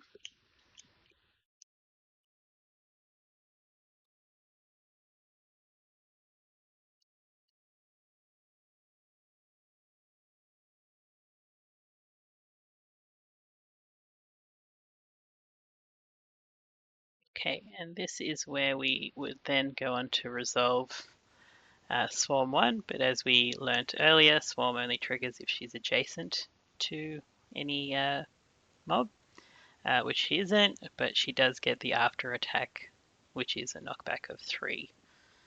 So let me show you what knockback is. Here you go. Move the affected miniature up to 3 spaces directly away from the source of the knockback in a straight line. If the knockback is caused by an attack, it affects the target only if it was within the attack's effective range or in the designated zone. Okay, so this is also something we could do, and maybe just do it now to show you. Don't necessarily need to do it. There's no real harm in what's going to happen. If she got knocked back 3, she would just move up to there. But what I can do is I can show you, we've got this here. So after Swarm 1, we have a react window, which means that we have a window of opportunity where we could use something like our night roll.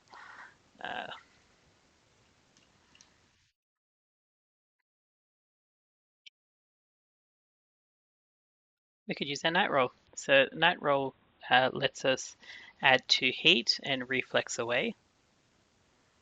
This is probably going to be a very bad move because adding 2 heat will mean she's at maximum heat. But you know, we play a bit fast and loose today. So we'll use this card. We'll add 2 heat, and we will reflex away like so. And now that we've used this window of opportunity to reflex away, I need to pop it in the cooldown like that. And then if we go back here into the knockback,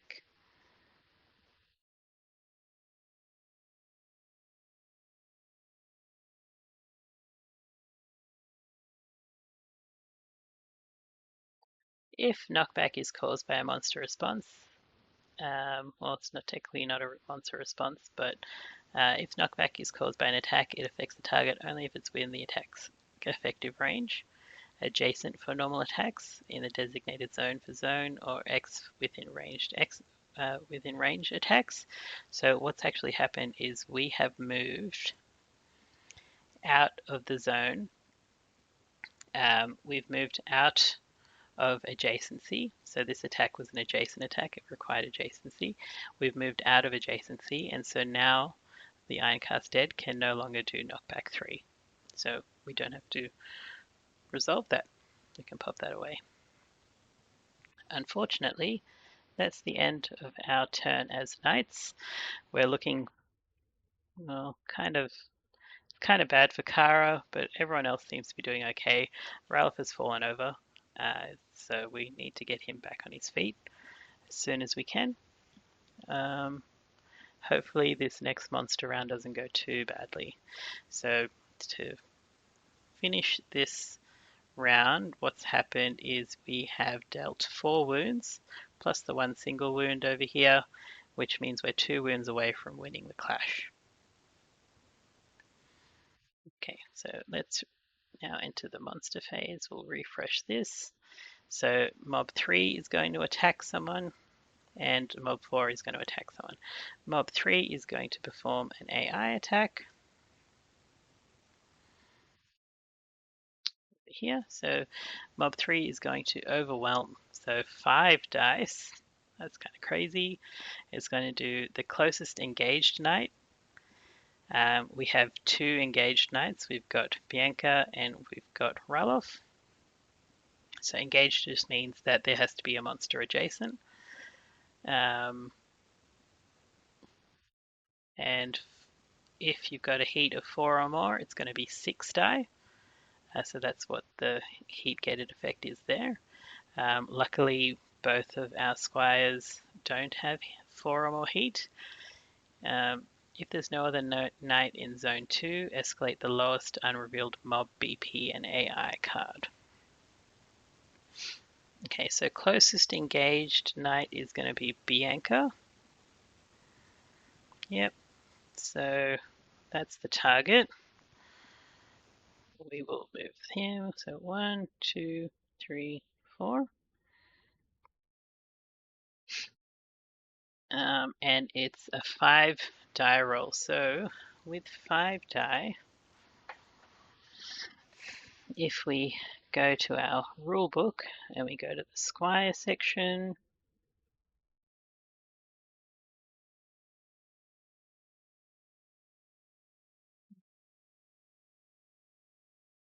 to perform an evasion roll as a Squire, draw a medal card and refer to the number of hits evaded. If the total number of evasion dice required is 5 or more, draw an additional card. So we basically have to draw 2 cards to evade this one. And she's probably going to get hit. So got first card and a second card. So we have evaded 1 of the 5 hits, which is great. 1 of the 5 hits. She has 9 health. This is only going to do 1 damage each. We should only have 1 round left. So let's just take the hit. If I wanted to, I could use my heat to re-roll. That's a question. I wonder if I use 1 heat to re-roll both cards, or I guess so, because yeah, let's do that. She's going to refresh next turn, so first I'll flip that.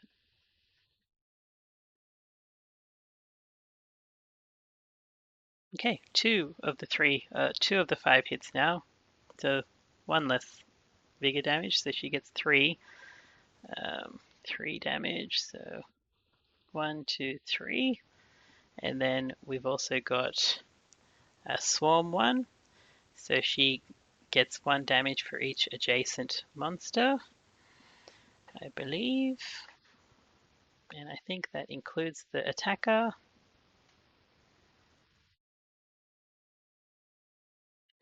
If it triggers, yeah, no it doesn't. So the attack knight loses -1, minus X vigor for each other adjacent monster. So the other adjacent monster is here, so she loses 1 more vigor. And then, if there's no other knight in zone 2, escalate the lowest unrevealed mob BP and AI card. Fortunately for us, zone 2, so 1, 2, and yeah, so zone 2 we've got Flash Ritter, so we don't have to do that after attack there, luckily. Okay, and then this guy now goes over to mob 6. And now we've got mob number 4, so 4 is here, so he's going to activate the signature. So closest knight in front, or the closest knight in sight. So the closest knight in front is technically Kara. It's already adjacent to Bianca though, so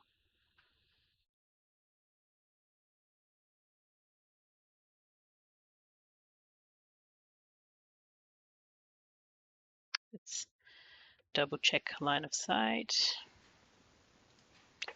because it's been a bit too long.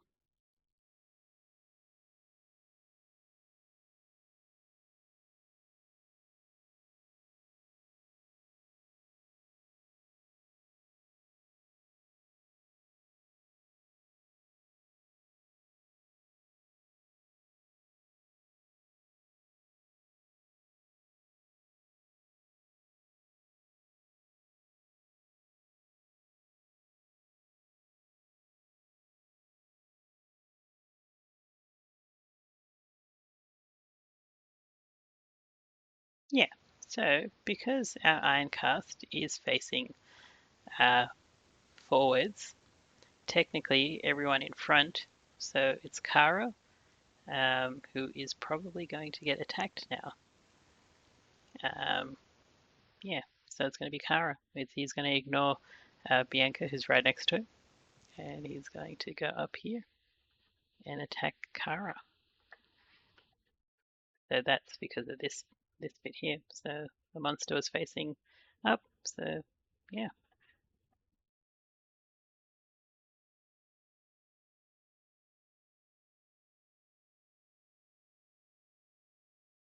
All right. So another 3 dice roll.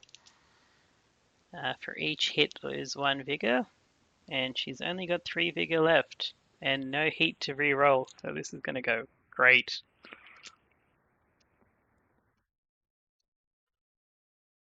Oh my god. Okay. Um, got 2 crits and a 4. So um, what happens on a critical evade? Evasion roll.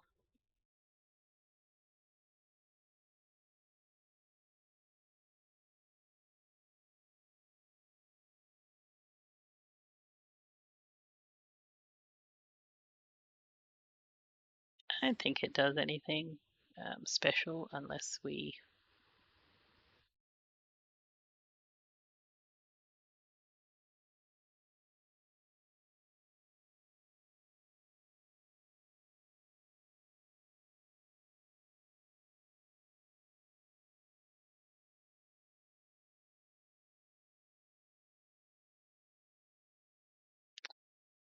When you perform an evasion roll, one of the dice must always be the white die. If you roll only one, it's always crit. Um, Whenever you roll a natural 10 on a crit die, you gain crit evol, or a crit evade. Whenever you roll 1, you gain crit evade fail. So crit evade, some gear may provide you with abilities. If you gain a crit evade, you immediately resolve all crit evade effects.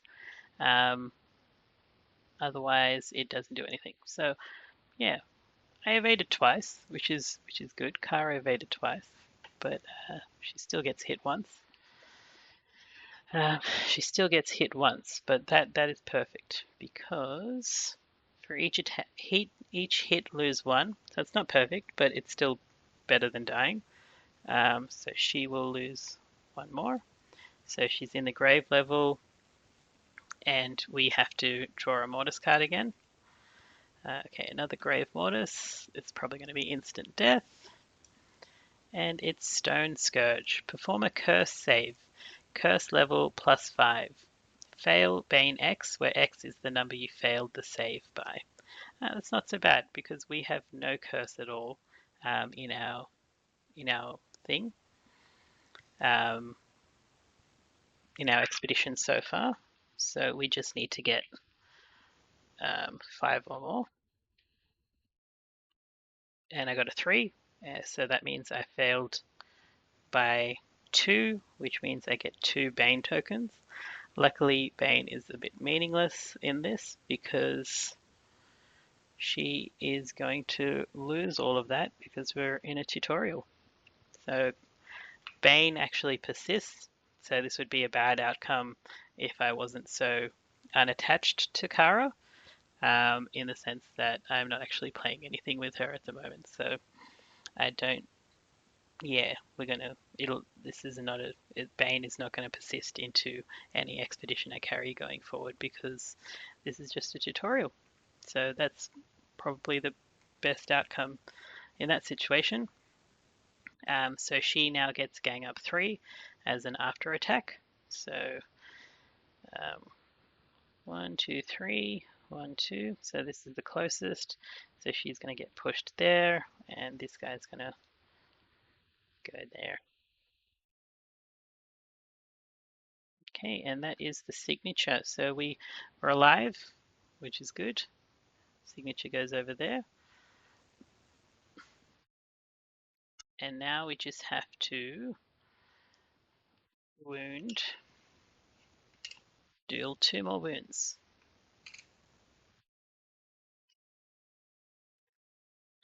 And we want to deal a wound to 7, and we want to deal a wound to 3. So 3 is there, 7 is our mate over here.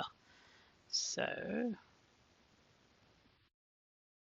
let's have Bianca. Sorry, the reason we want to deal a wound to 7 and 3 is because they are BP1 cards, and chances are they have the lower AT thresholds, armor thresholds. So should be easier to deal with for us in our weakened state without any actual gear.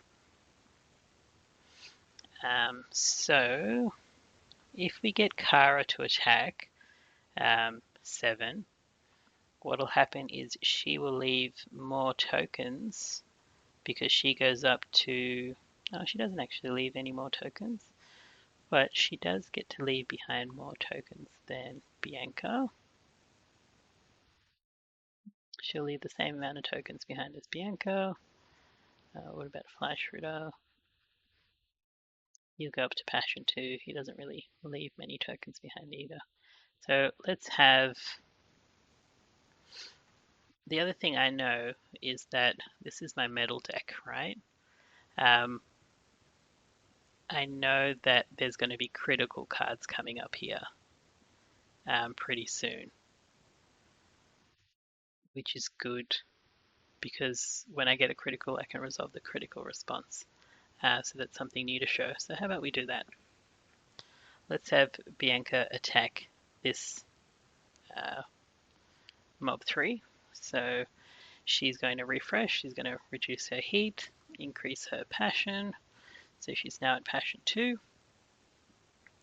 We'll draw a metal card, and it's a roll of 6,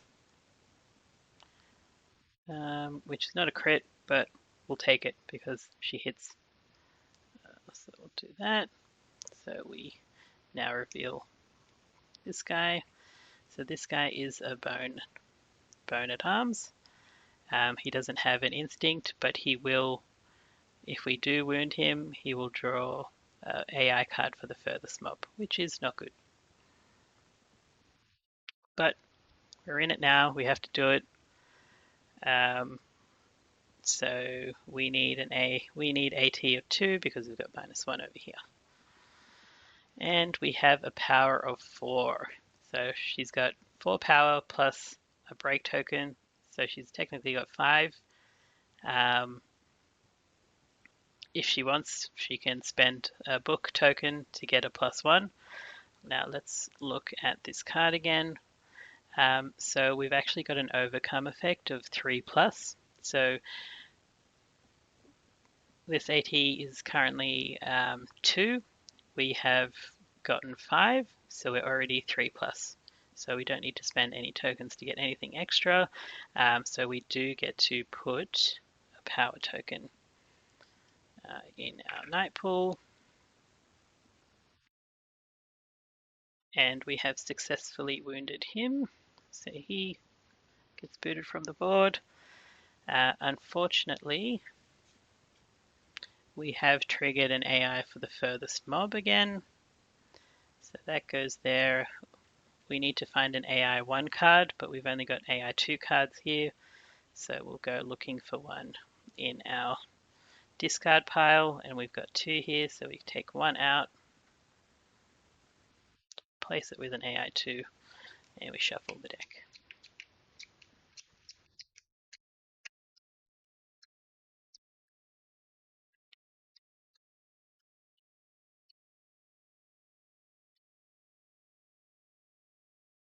Okay, so now the furthest mob attacks is probably going to be mob 6. So we'll draw an AI card when we have another flanking strike. So Bianca's probably going to die. Probably, yeah. So closest knight, he's going to go up here. Move and attack. For each hit, lose 1 vigor. Oh, this flanking strike is not so bad. It's only 3 dice. The other one was 5 dice. Okay, let's see what happens. And, oh my god, she's evaded all 3 hits. She survived. She has survived. She's evaded 3 hits. Um, so on a full evade, we ignore everything that's part of the attack response. So even if she was adjacent to a monster and there was a swarm one, she wouldn't actually do that. We would ignore it completely. So now we move to the after attack effect, which is knockback 3. So she gets knockback 3. Um, and that's it. That was a pretty weak, poor attempt, poor retaliation on the Ironcast Dead part there. Okay, let's move to the next one. So we've got 6 wounds now out of our total 7 that we need to win this fight. We have one BP1 card left. We've got Ralof on the ground. We've got Bianca having used her turn. So we should be pretty good. We should be able to do this. We've also got a spare power token, and Bianca's second ability window, she is at 2 passions, so she gets to leave an opening token and a break token. She also can knock back somebody, which, yeah, she's not close to anyone. She can't do anything. So that's that. How about we stand up Ralof?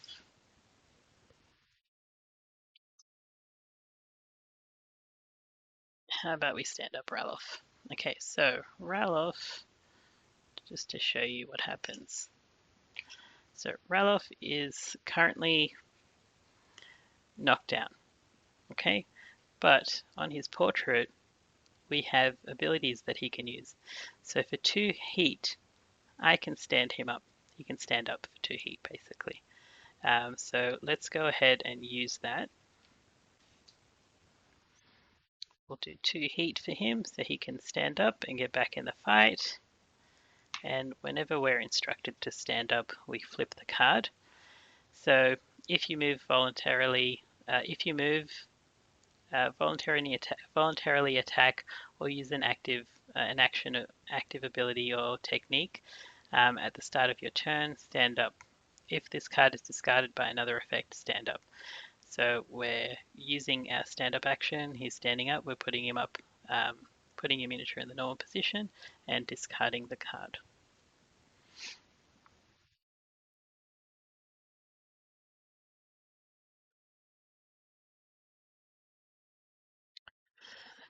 All right, so now it's time for Ralof to take his revenge on the man at Bones. So he has got an AT of 3 with the -1 means it's an AT of 2. We should be getting pretty close to our criticals over here. So let's hope that we get one. He is going to attack now. And we definitely got a critical, but it's a crit miss. And I can't re-roll. I don't have any heat left to re-roll. Um, so that's pretty shit. What would happen now is he loses his attack, and we actually have to get rid of all of the tokens in the pool because he's wasted it, and he doesn't get to leave any tokens behind either. I did forget to put his passion up though, so I'm doing that now. But fortunately, we were prepared for this. Um, when you fully miss an attack, don't clear the night pool. So I'm going to trigger the mercenary, and we're not going to clear the night pool, and we're going to get rid of him. So he's a mercenary no longer. And we have to now. Where was the crit? Ah, of course, it was the next one. Oh, all right, let's shuffle the deck.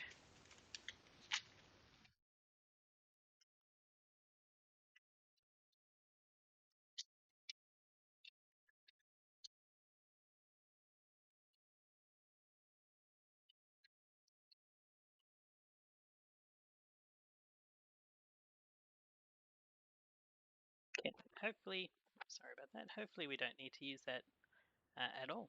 And Kara can come in and save the day. So she's going to take her action now. Ralph has let me down, but he has showed the use of the mercenary, which is, I guess, good. And let's have Kara attack. So Kara is going to increase her passion to 4 now. Going to get 2 die, and we're going to do the same thing. We've got 2 die to attack with the knives. We need to get it to hit of 5. And we got a 9, and we got a 4, plus the 1 opening. So we have 5. So we've got 2 hits over here. A 9 increasing to 10 with the opening token doesn't count as a crit, unfortunately, but good enough for me. We have scored a hit. He's already revealed, so let's do our power roll. So here we need to get 3 minus 2, minus 1, so we need to get a power roll of 2, but then we've also got a spare bonus power over here as well as a break, so we only really need to get 1 power in all 3 of these dice. So I have rolled bad enough before that this is not going to work, but hopefully it does. And it does. We have succeeded. So we've got 3 power, 4 power, 5 power if we use a break. So we've succeeded. We have absolutely won this tutorial clash. We came pretty close to losing. There's a couple of people who are on really low health, and maybe another round or 2 and we would have died.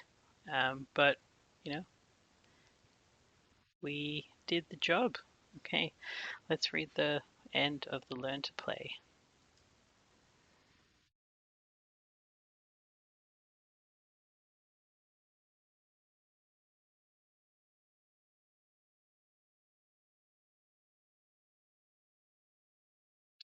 Clash Aftermath. Once there are 7 wounds on the wound stack in total, you win the exhibition clash. Clashes always end as soon as you deal the last wound. Any negative consequences of the BP card that would have triggered are ignored. You lose a clash when all your characters die. And after the clash, you always resolve the clash aftermath. And in this case, what that means is any dead knight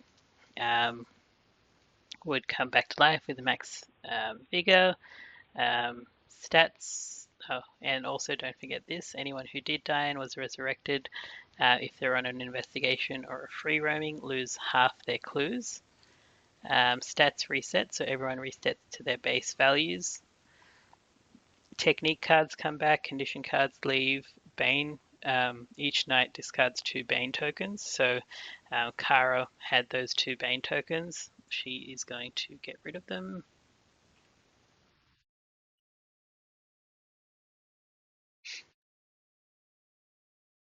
Discard all generic tokens, modifier tokens, and knight tokens. Unexhaust all your gear cards, regain all gear, victorious search. If you won the clash, perform a clash scavenge 1 and scavenge 3. Forlorn search if you lost. Yeah, so we won, we would get a clash scavenge. And what that means is from our loot deck,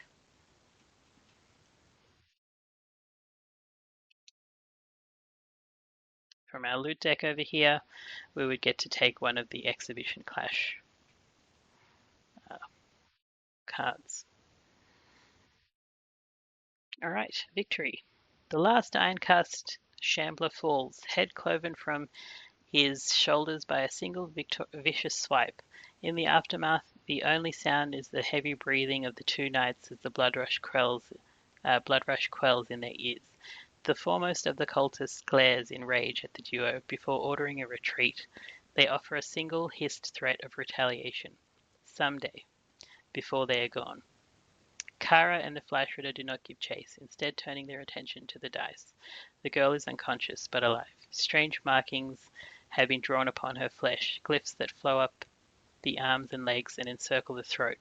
Next to her, what looks like an ornate silver goblet. When Kara reaches out to pick it up, it crumbles to dust, its purpose unfulfilled.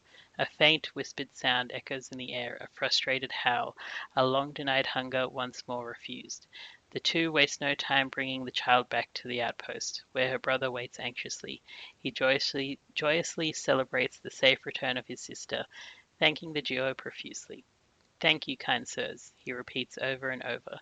"There's not many would have done such a kindness. I'll make sure all the townsfolk know of your heroism, I promise." The Flash Ritter should now mark 29 and Kara should mark 27 on their matrices and proceed to spoils. And yeah, in the spoils phase, we basically divvy up the loot. And so in this situation, we have our loot cards. So one exhibition and 3 for winning.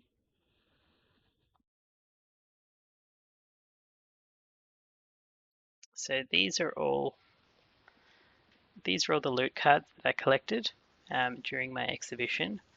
And so now what happens is each night, if I were running an expedition with 4 knights, each knight would get to choose a card. Yeah,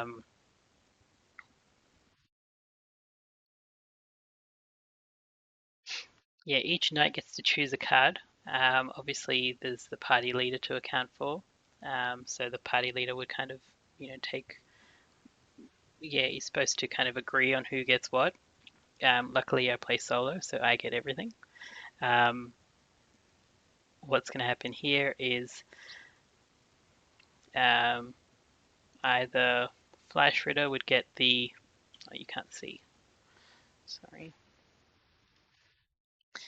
What's going to happen here is Flash Ritter would probably get the Exhibition Clash, and then maybe Kara would get the Kingdom Gear, and then Squires get nothing. But what they do allow is they allow for the conversion of another one of these items each into their actual item. So in this case, we've got 4 upgrade cards here. So each of these knights would, that's how I would run it. Each of these knights would get an upgrade each. And then with these leftover cards that we have, they're all converted into their gold values there. So in this situation, we would have these cards being converted into 4 gold, and they would go to. I do party gold, so it would go to my party. But you're supposed to. Um, those cards can be exchanged for gold.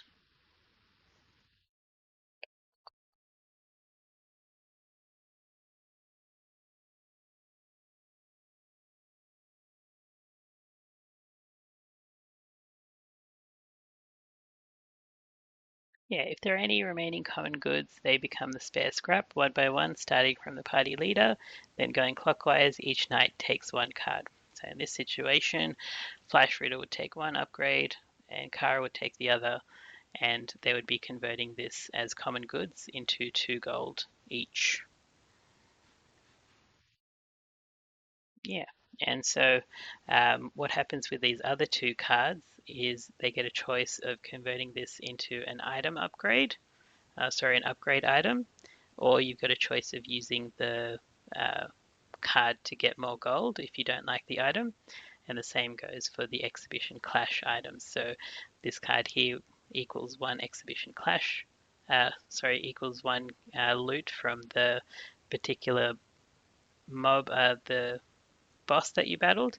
In this case, we have the Ironcast Dead, so we can exchange this card for 1 piece of the Ironcast Dead um, uh, gear at the mob level. And we can do the same for the upgrade if we wanted to.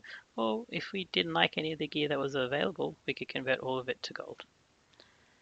And that is basically how you play Kingdoms Forlorn. Um, this was the tutorial, and yet I still kind of had a little bit of fun. So that's good.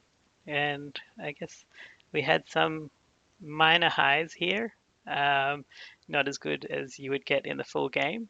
Um, but it's pretty fun, pretty good. And there's a reason I really like this game and I just keep wanting to play it. Anyway, thanks for watching if you did get this far. And see you later.